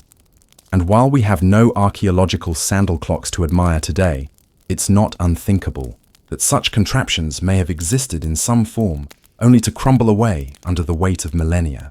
Beyond the sandals, of course, Mesopotamians used many gentler, more stable ways to mark the passage of time. The water clock, or libation vessel of time, involved a carefully calibrated container filled with water that dripped at a consistent rate through a small hole. Time was measured not in minutes, but in water divisions, with each unit marked by a line on the inside of the vessel. Temple priests often used such devices during nighttime rituals when the sun's position was no help at all. The dripping sound, steady and soft, became a kind of background music to late-night incense burnings, script recitations, and the solemn feeding of statues. Then there were the shadow clocks, flat, cross-shaped devices placed on the ground, their arms casting shadows that moved with the sun. These were common in courtyards, where light was reliable. Each segment of shadow represented a portion of the day, and temple boys were often tasked with watching the shifting lines, calling out when it was time to turn the page of a hymn or refill a sacred basin. And naturally, the movements of the heavens played their part. The stars, the moon, the subtle changes in light and temperature. Mesopotamians were sensitive to all of it. They knew, for instance, that certain birds began to sing just before dawn, and that the goats in the temple pens grew restless as the sun lowered. Time wasn't just kept, it was observed, felt, lived through. There were festivals tied to the phases of Venus, and offerings aligned with the new moon. A day wasn't carved into strict numerical slices. It unfolded like a scroll, each moment flowing gently into the next. Even the concept of the hour, as we know it, was still in its infancy. Mesopotamian days were divided into 12 beru of daylight and 12 of night, but the length of each beru changed with the seasons. In summer, daytime beru were long and generous. In winter, they were brief and shy. The idea of every hour being 60 minutes, every minute 60 seconds, would not be standardized until much later, in a world of mechanical gears and pocket watches. And yet, the Mesopotamian sense of time was not crude. It was subtle, poetic, and beautifully tuned to the natural world. Scribes noted the time of rainfall with delicate phrases like, "The sky's eyelid blinked twice," or "Enlil's breath cooled the barley." Farmers knew the right week to sow or harvest by the angle of the moon's horns. Even in their myths, time was not a tyrant. It was a slow-moving deity, patient and wise, wearing perhaps a pair of leaky sandals. The story of the time-telling sandals, whether literal or symbolic, reminds us of a different way of living with time. One not governed by alarms or deadlines, but by presence, observation, and trust in the quiet rhythms of the world. It's the kind of story that encourages slowness, that invites us to imagine a world where walking itself was a clock, and every footstep a note in a symphony of hours. And maybe, just maybe, as you lie here listening, your breath rising and falling, you too can hear the soft trickle of imaginary sand beneath your feet. Not to rush you, just to remind you, the day has passed, and it's time now for sleep. In a quiet corner of Japanese history, far from the clang of samurai swords and the thunder of courtly drama, there exists a practice so delicate, so serenely unhurried, that it almost escaped the notice of the wider world. The art of folding letters. Not just sealing or packaging, but folding, a precise poetic technique known as tato, and later as origata, which for centuries turned every personal message into a small, sleeping bundle of elegance. This wasn't mere paper origami for amusement, nor the harsh angles of bureaucratic dispatches. No, this was something gentler, more intimate, a way of expressing tone, intent, and emotion through folds alone. and in feudal Japan, especially from the Heian period onward, the way you folded a letter spoke nearly as loudly as the words you wrote inside. Imagine, if you will, a noblewoman writing beneath a flickering oil lamp in Kyoto's imperial court. The air is heavy with incense, perhaps sandalwood or aloes wood, and the brush in her hand moves slowly across thin washi paper, ink soaking into its fibers with quiet elegance. The letter is not long, a few lines of poetry, a subtle confession of longing, a comment on the moon, but once the words are dry, the real work begins. For this message cannot be simply rolled up or stuffed in an envelope. That would be brutish. Instead, the woman begins to fold, not randomly, but with a technique passed down through generations. Each fold, upward, then leftward, then in a diamond or triangle, carries symbolic weight. A diagonal crease might indicate flirtation. A tight square might suggest emotional distance. There were over 100 variations known, each with its own rules, and their mastery was considered as vital as learning to compose a proper waka poem. Even the position of the final tucked flap had meaning. Top left might signal urgency, bottom right patience, and this folding was not restricted to love letters. Samurai, too, learned the folding arts. A message to a superior might be folded, to show respect and obedience. A letter carried by a retainer might be sealed in such a way that tampering was obvious, not through wax, but through a unique folding sequence impossible to replicate without study. Entire etiquette manuals were, eventually, written about this, silent systems of communication that underlay the surface of Japanese social life. The Tosa school of court etiquette, for instance, maintained a full catalogue of Taito techniques appropriate to each station in life. The fold of a letter from an elder monk, say, differed from one sent by a student of poetry. There was even an appropriate crease for messages accompanying small gifts, one style for fans, another for incense packets, another still for silk. The folds cradled their contents like gentle arms. Sometimes, the way a letter was folded determined the way it should be opened. A clumsy recipient who tore through the folds rather than gently unraveling them might be judged as uncouth or impatient, and if a messenger arrived with a letter folded improperly, it was not uncommon for the recipient to send it back, unopened, with no reply, its form deemed too informal, too rushed, too careless. In some periods, folded letters were even scented before delivery.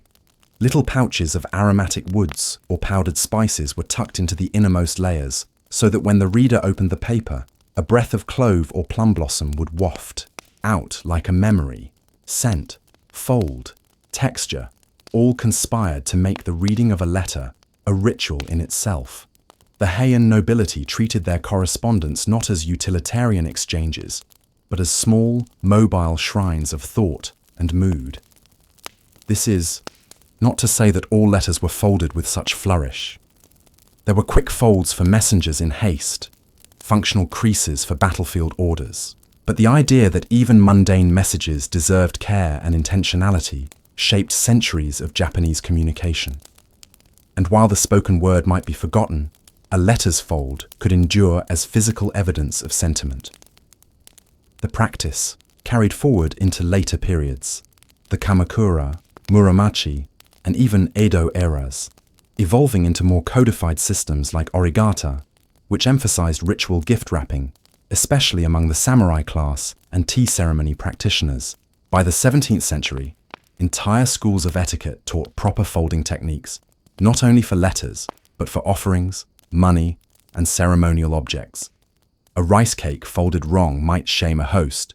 A coin folded carelessly might insult a friend. Even today, hints of this philosophy linger in the way Japanese envelopes are designed, with careful flaps and subdued grace. In museums, archivists handle old Taito folded documents with special gloves and tweezers, marveling at the artistry of each crease.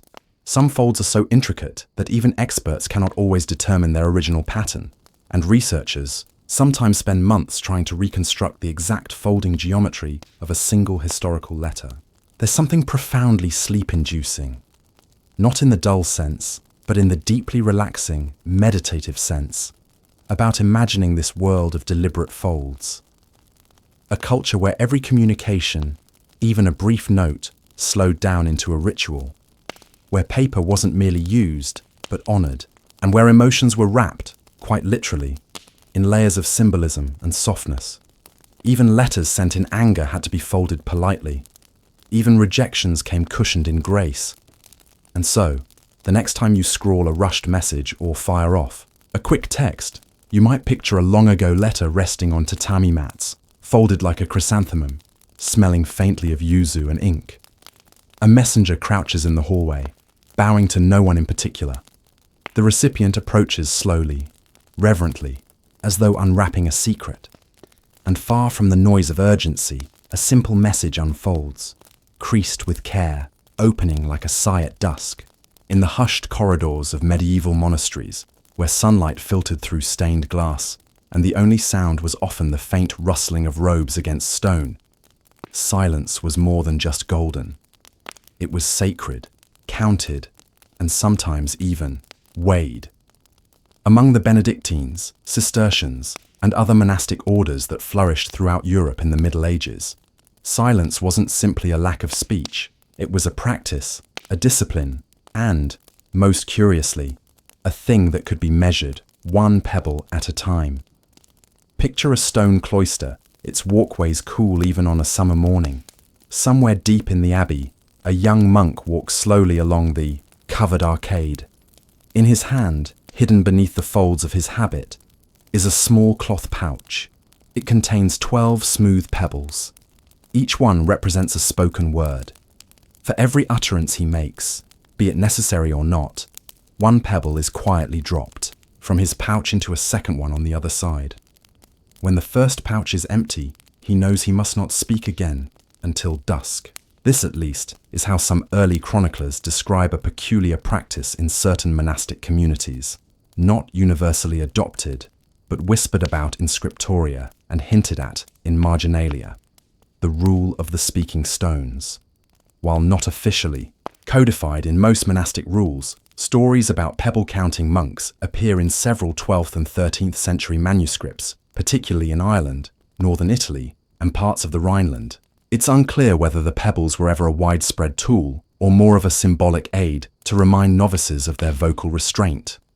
Either way, they speak, ironically, to how deeply the idea of regulated silence permeated the medieval cloister. Silence, according to the rule of Saint Benedict, written in the 6th century, was one of the foundational virtues of monastic life. "Let us do what the prophet says," Benedict wrote. "I said, I will guard my ways, that I may not sin with my tongue. I have set a guard to my mouth." The silence of monks was not merely a quietude of the lips, but a quieting of the soul. By removing idle chatter, they believed, one could better hear the whispers of God.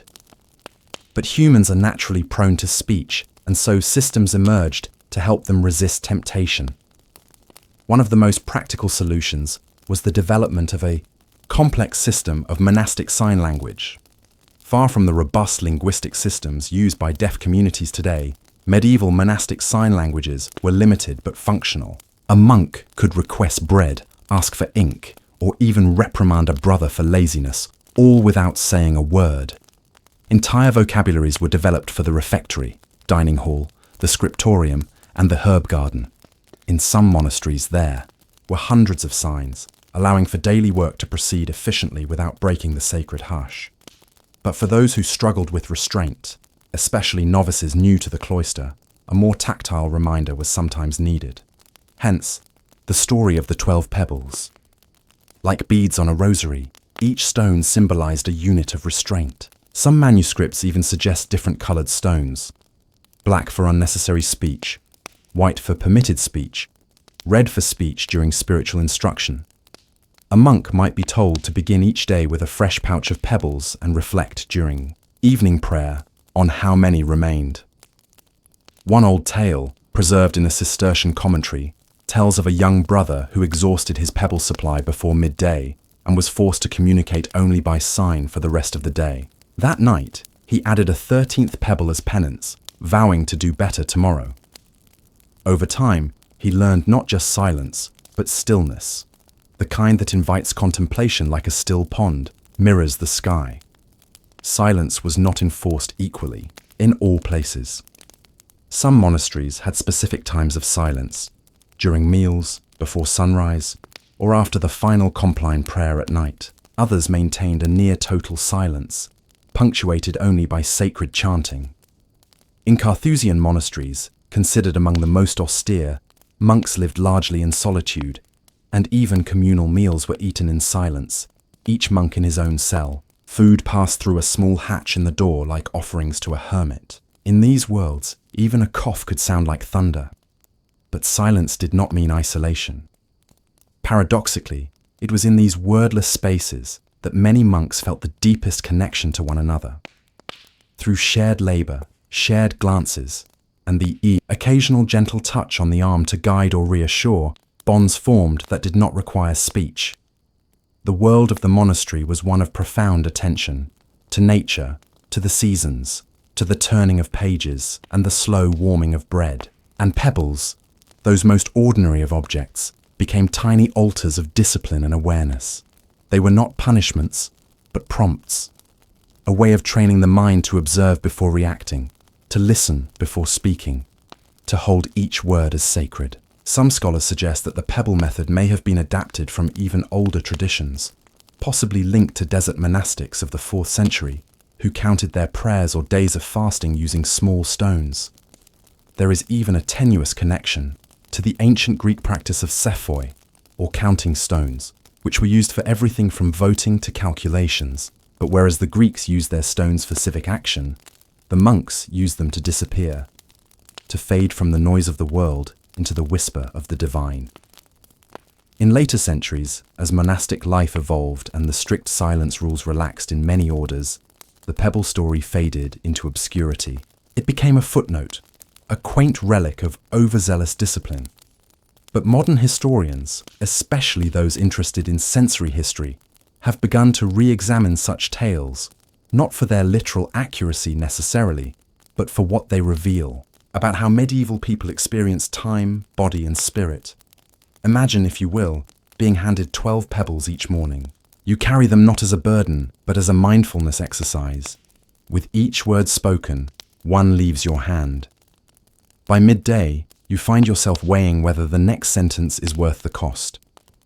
In this quiet economy of speech, language becomes precious. Again, the world slows, your thoughts settle, and maybe, just maybe, silence becomes something not to fear, but to cherish. The clatter of pebbles in a pouch, the slow weight of them shifting as you walk, becomes a kind of metronome, not ticking time, but gently holding it, holding you. And as you lie here now, beneath the hush of sleep, you might picture yourself walking the stone paths of an old cloister, the whisper of your robe trailing behind, and in your hand, the soft rattle of pebbles, counting not words, but the breath between them. In the hushed shadows of great Tudor manors and Elizabethan townhouses, where candlelight danced against wooden panelling and the air was thick with the smell of rushes and rosewater, there existed a strange, sleepy custom that would baffle most modern minds, the practice of training domestic servants to sleep sitting upright. This wasn't a rare emergency measure or a quirk of a single household. It was a common, quiet part of life for those living in service across England in the 16th century. Not only were servants expected to labour from dawn until late evening, managing hearths, polishing pewter, turning roasts and fetching water, but in many households they were discouraged, sometimes even forbidden, from fully lying down at night. Instead, they were expected to rest while sitting or half reclined on benches, trunks, or the hard edge of a stone hearth, often without blankets, pillows, or even a proper pause from work.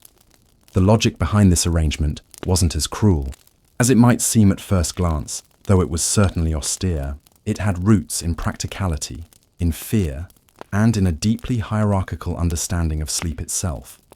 To begin with, Elizabethan houses, particularly the grander ones, had limited sleeping quarters. Master bedrooms were elaborate, with high feather, beds, embroidered coverlets, and thick canopies. But space was reserved for family, not for the help. Servants typically slept in communal quarters, or near the spaces they worked in. A scullery maid might doze near the kitchen fire. A chamber boy might curl up near the threshold of his master's room in case he was needed in the night. But rather than stretching out and relaxing into deep sleep, they were trained to rest lightly, never quite drifting far. To sleep like a cat, alert, ready, and aware of footsteps or bells. A bell ringing in the night could mean a chamber pot to empty, a fire to stoke, or, in times of unrest, even a master's emergency call for protection. In such circumstances, sleep was not rest, it was a holding pattern. In large households, it was common for footmen or night watch servants to stay upright throughout the night, seated on stools with straight backs, heads nodding gently forward, hands folded in their laps. Some even learned to balance their heads against the edge of a wall or support beam without fully slumping. A strange sort of balance between vigilance and exhaustion. In training, young servants were sometimes punished for being caught lying flat, which was seen as not only disrespectful, but dangerous. Why dangerous? Well, part of this attitude had to do with the prevailing medical theories of the time. The Elizabethan understanding of health revolved around the four humours: blood, phlegm, black bile, and yellow bile. It was believed that lying flat for too long could cause the vapours of the stomach to rise toward the brain, leading to nightmares, ill humours, or even madness. Physicians warned against prolonged horizontal sleep for those of lower constitution, which included the working poor. Upright sleep, meanwhile, was thought to aid digestion, reduce melancholy, and prevent vapoury suffocation. This belief wasn't limited to servants. Even some members of the merchant and artisan classes adopted semi-reclining positions for rest, especially if they had recently dined heavily or were prone to headaches. It was considered wise to nap in a chair after supper, rather than retire to bed immediately. For servants, however, this semi-sleep was more than a health precaution. It was a discipline, a form of internalized humility. After all, proper sleep, on a mattress, under warm linens, in a locked room, was a mark of status. The body at rest was symbolic. It showed who had dominion, who had earned comfort. And for those in service, to lie down was in some households to forget one's place. There's even anecdotal evidence in household records and servant manuals that some employers associated deep sleep with laziness or moral weakness. One surviving set of house rules from 1593 warns, "Let no lad lay hisself full down, lest he be taken in sloth and punished thereby." A subtle but persistent culture of sleeplessness pervaded the lower rungs of domestic life. Some servants learned to make do with tiny pockets of true rest, nodding off while waiting for dough to rise, stealing a few moments beside the drying herbs in a cellar. Others developed strange routines of polyphasic sleep, with multiple short rests scattered across the day and night. There are reports from apothecary accounts and diaries of maids who collapsed mid-task or developed chronic twitching from constant sleep deprivation. But few employers took note. Fatigue was expected, even admired. And yet, within this culture of sleeplessness, servants carved out small rituals to soften their burden. A firemaid might hide a lavender sprig in her apron to smell while sitting against the chimney wall. A young errand boy might carve a smooth stone from the garden to rest his head against each night, pretending it was a pillow. In the rare cases where servants were allowed to lie flat, perhaps during illness or holiday, they often struggled to fall asleep, their bodies too trained to be upright, their ears too attuned to the creak of doors or the fall of boots. The psychological vigilance became physical. In some Tudor homes, guests reported being unnerved by how silently the servants moved, even in the dead of night, appearing like shadows to refill jugs or poke coals. Over time, the rigid enforcement of upright sleep began to soften. By the early 17th century, urban households with more affluent employers began offering proper pallet beds or straw mattresses, even to junior staff. The development of larger houses with separate servant wings allowed for real rest.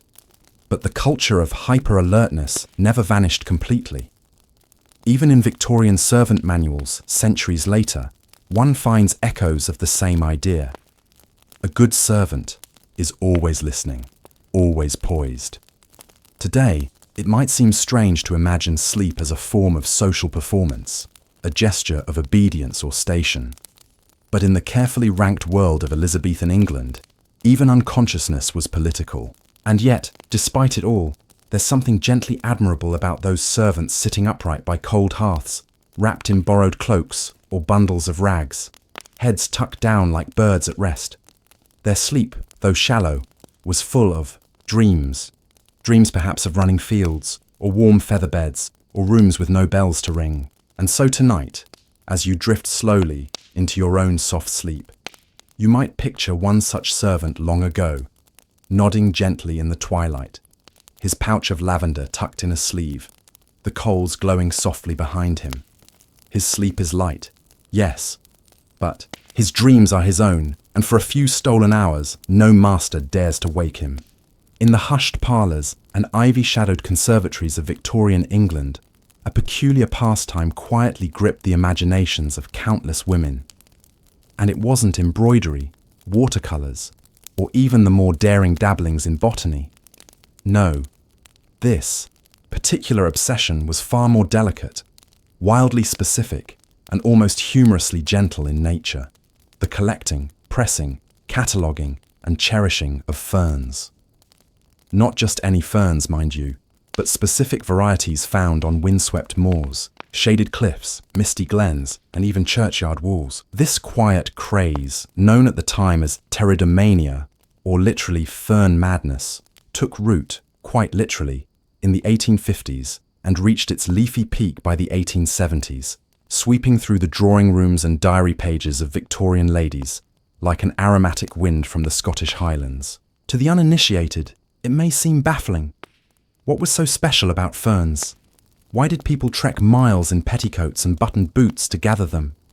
Why the tweezers, the glass cases, the taxonomic notes written with such hushed reverence? And, yet, to understand this fascination, one must step into the laced-up shoes of a Victorian lady, a person often gently stifled by the expectations of her time, navigating a world where her opinions were kept soft, her ambitions modest, and her daily movements confined to a narrow corridor of socially acceptable behaviour. In this world, botany was one of the few scientific fields deemed safe for women to engage in without raising eyebrows. Gardening was seen as virtuous and ladylike, aligning with ideas of nurturing and order. But ferns in particular had a certain mystique. They lacked flowers, had prehistoric origins, and were found in remote, often eerie places. They were scientific, yes, but also poetic. Ferns symbolized both knowledge and mystery, a rare combination that thrilled those with curious minds and refined tastes. And so, with gloves tucked in their baskets and small notebooks dangling from ribbon-tied belts, Victorian women took to the countryside, scaling mossy rocks or tiptoeing into woods to find the perfect frond. Some were drawn to the elegant symmetry of species like the maidenhair or the hart's tongue. Others sought the rarer, more elusive varieties like the Killarney fern, which required just the right shade and humidity to thrive. They carried silver tweezers or ivory tongs to pluck specimens without damage, pressing them carefully in books with tissue paper, labeling each with its Latin name, the location of its discovery, and often a small poetic reflection. These fern hunting excursions were not solitary. They often became social affairs, excuses to host picnics, join nature clubs, or form secret fern societies where women could exchange specimens and gossip over tea. In some towns, local milliners even created fern motif hats, gloves, and parasols for those most devoted to the aesthetic. It wasn't long before the fashion industry joined the frenzy. Ferns began appearing in embroidery, wallpaper, jewellery, and stained glass. Entire drawing rooms were decorated in fern motifs, delicate fronds curling across curtains, upholstery, and fireplace tiles. Some households built indoor fern cases, miniature glass conservatories designed to keep tropical species alive. These cases, inspired by the invention of the Wardian case, an early version of the terrarium, allowed ferns to be grown indoors without being exposed to London's sooty air. It was a marvel of science and interior design, and any lady with a touch of botanical ambition longed to own one. Even the language of flowers, so beloved by Victorians, assigned the fern a special meaning: sincerity, humility, and fascination. To give someone a pressed fern in an envelope was an act of quiet intimacy, something between a scientific gesture and a love letter. Men, too, were drawn into the madness. Poets wrote verses to ferns. Young gentlemen accompanied fern hunters as an excuse to stroll beside eligible ladies. More serious male botanists began publishing fern identification manuals, some with detailed lithographs and watercolor plates, which were eagerly collected by fern enthusiasts across the country. But while the cultural passion bloomed, the natural world paid a quiet price. Rare species were stripped from cliffsides and woodlands in vast numbers, many never to return. The delicate Killarney fern, once abundant in Irish caves and wells, became nearly extinct from over-collecting. In one well-documented incident, a collector lowered himself over a cliff with ropes to reach a particularly fine specimen, narrowly escaping death, but proudly displaying his prize at a London salon the following week. It was this sort of single-minded pursuit, balanced so precariously between elegance and obsession, that defined the era's approach to nature. And yet, in quieter corners of the fern craze, one still finds something oddly tender. For many Victorian women, this was not simply a hobby, but a doorway into the world of science, a world they had long been barred from by custom and law. Pressing ferns became an act of inquiry, a way to map the world, to name and know and categorize.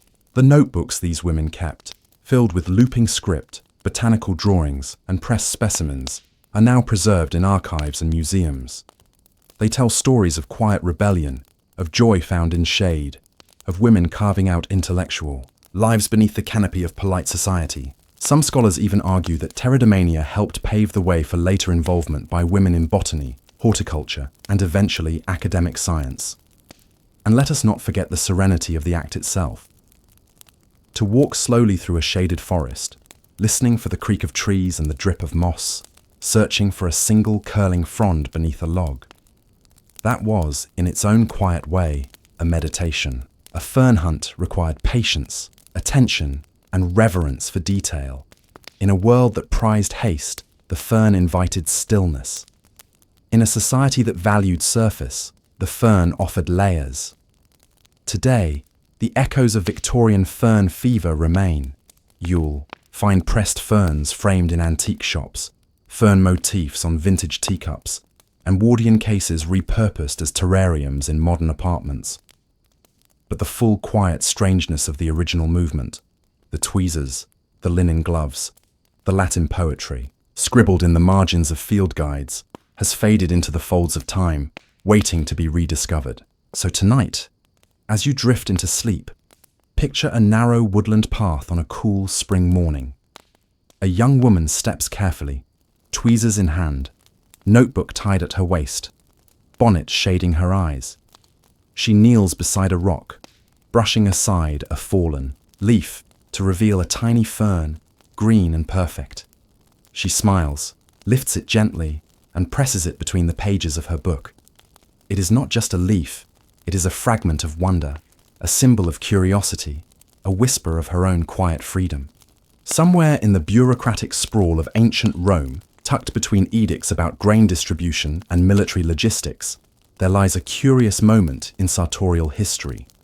The day a Roman emperor, having apparently had quite enough of society's increasingly clingy fashion trends, attempted to ban the wearing of overly tight togas. It sounds like satire, something whispered as a jest around a fountain, but the tension between dignity and fashion in Rome was both real and enduring.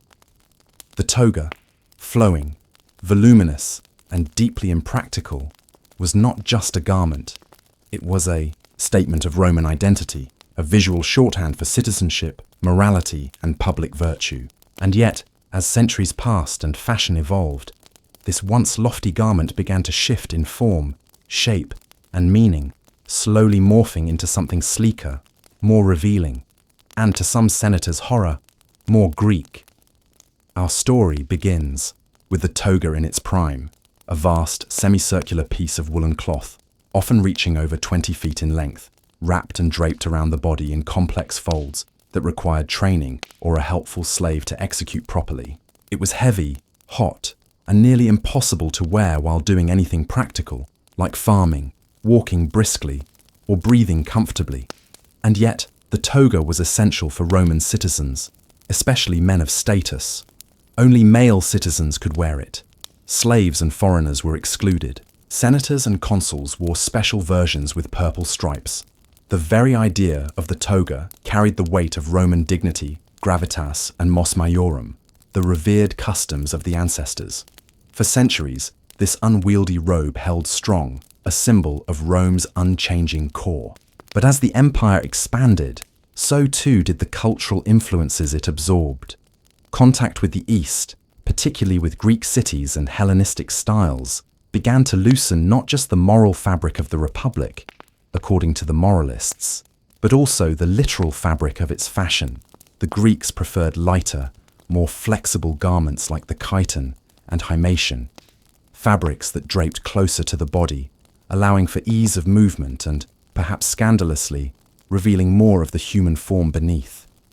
Roman youth, ever drawn to what was trendy and rebellious, began to experiment. The togas got smaller, the folds grew narrower. Some citizens began wearing tunics in public without togas at all, a shocking breach of decorum. And then came the tight togas, garments tailored not for gravitas but for style, wrapping more snugly, around the torso, occasionally trimmed with fringe, and dyed in colours more daring than the regulation white or off-white wool. This did not go unnoticed by Rome's stern traditionalists. Enter the emperors. Augustus, always mindful of optics and moral tone, had tried to restore the old values of Rome, pietas, virtus, and disciplina. He passed laws regulating public behaviour, marriage, and even dress. But the real crackdown came under the reign of Tiberius, or possibly later under Domitian. Sources differ, when an edict was issued condemning the wearing of effeminate or immodest togas. The idea that a Roman man might be showing off his figure or indulging in flamboyant fashion was not just humorous. It was a threat to the very moral fibre of Roman masculinity. Letters from Roman senators lament the new youth, so obsessed with appearances they wore scented cloaks and hair curled in Grecian styles. Philosophers wrote disapprovingly of men who cared more about their sashes than their speeches. The Stoics, as one might expect, were particularly indignant, linking moral decay directly to fabric choices. One speech preserved from the late 1st century CE describes a senator's horror upon seeing a young man swathed like a statue of Narcissus with a toga, cut so cruelly tight around the loins it left nothing to the imagination save his ambitions. And so the emperor, whichever unfortunate soul was tasked with defending dignity against style, declared that such garments were no longer appropriate for civic life. Tighter togas were banned in certain public venues, senate houses, forums, and religious festivals. Tailors were warned not to produce them, and citizens were reminded, ever so gently, that the toga was a sacred garment, not a fashion statement.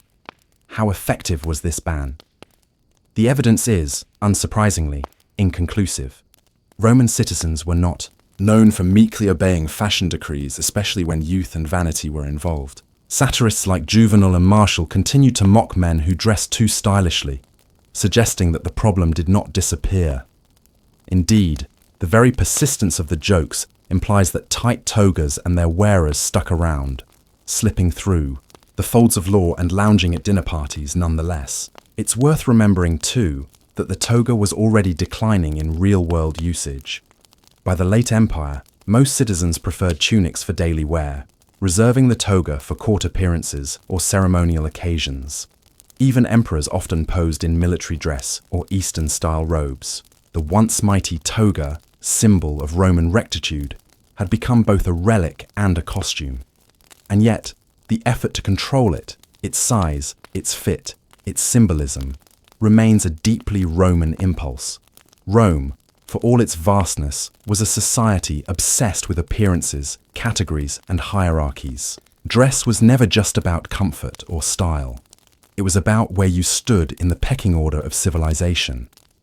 A toga that hugged the hips too tightly wasn't just indecent, it was disobedient. It betrayed a shift in priorities, from duty to pleasure, from Rome to self, and perhaps that is why it mattered. Even today, we see echoes of this strange little saga. Modern dress codes, from school uniforms to red carpet commentary, still police bodies and behaviors. We still argue over whether someone is dressed appropriately for their role. We still link clothing to morality, responsibility, and identity. The Roman toga ban, in all its absurdity, reminds us that such concerns are as old as civilization itself. So tonight, as you settle into stillness, imagine yourself in a Roman tailor's workshop. The fabric rustles softly as it's folded. A young patrician twirls before a polished bronze mirror, admiring the cut of his newly snug toga. Outside, the city murmurs, vendors packing up olives, senators preparing speeches, fountains whispering in stone courtyards, and somewhere in a marble chamber, an emperor sighs, unfurls a scroll, and pens yet another decree, all in the name of dignity, drapery, and the eternal struggle against tight trousers. Sleep gently, citizen. Your toga is regulation-sized.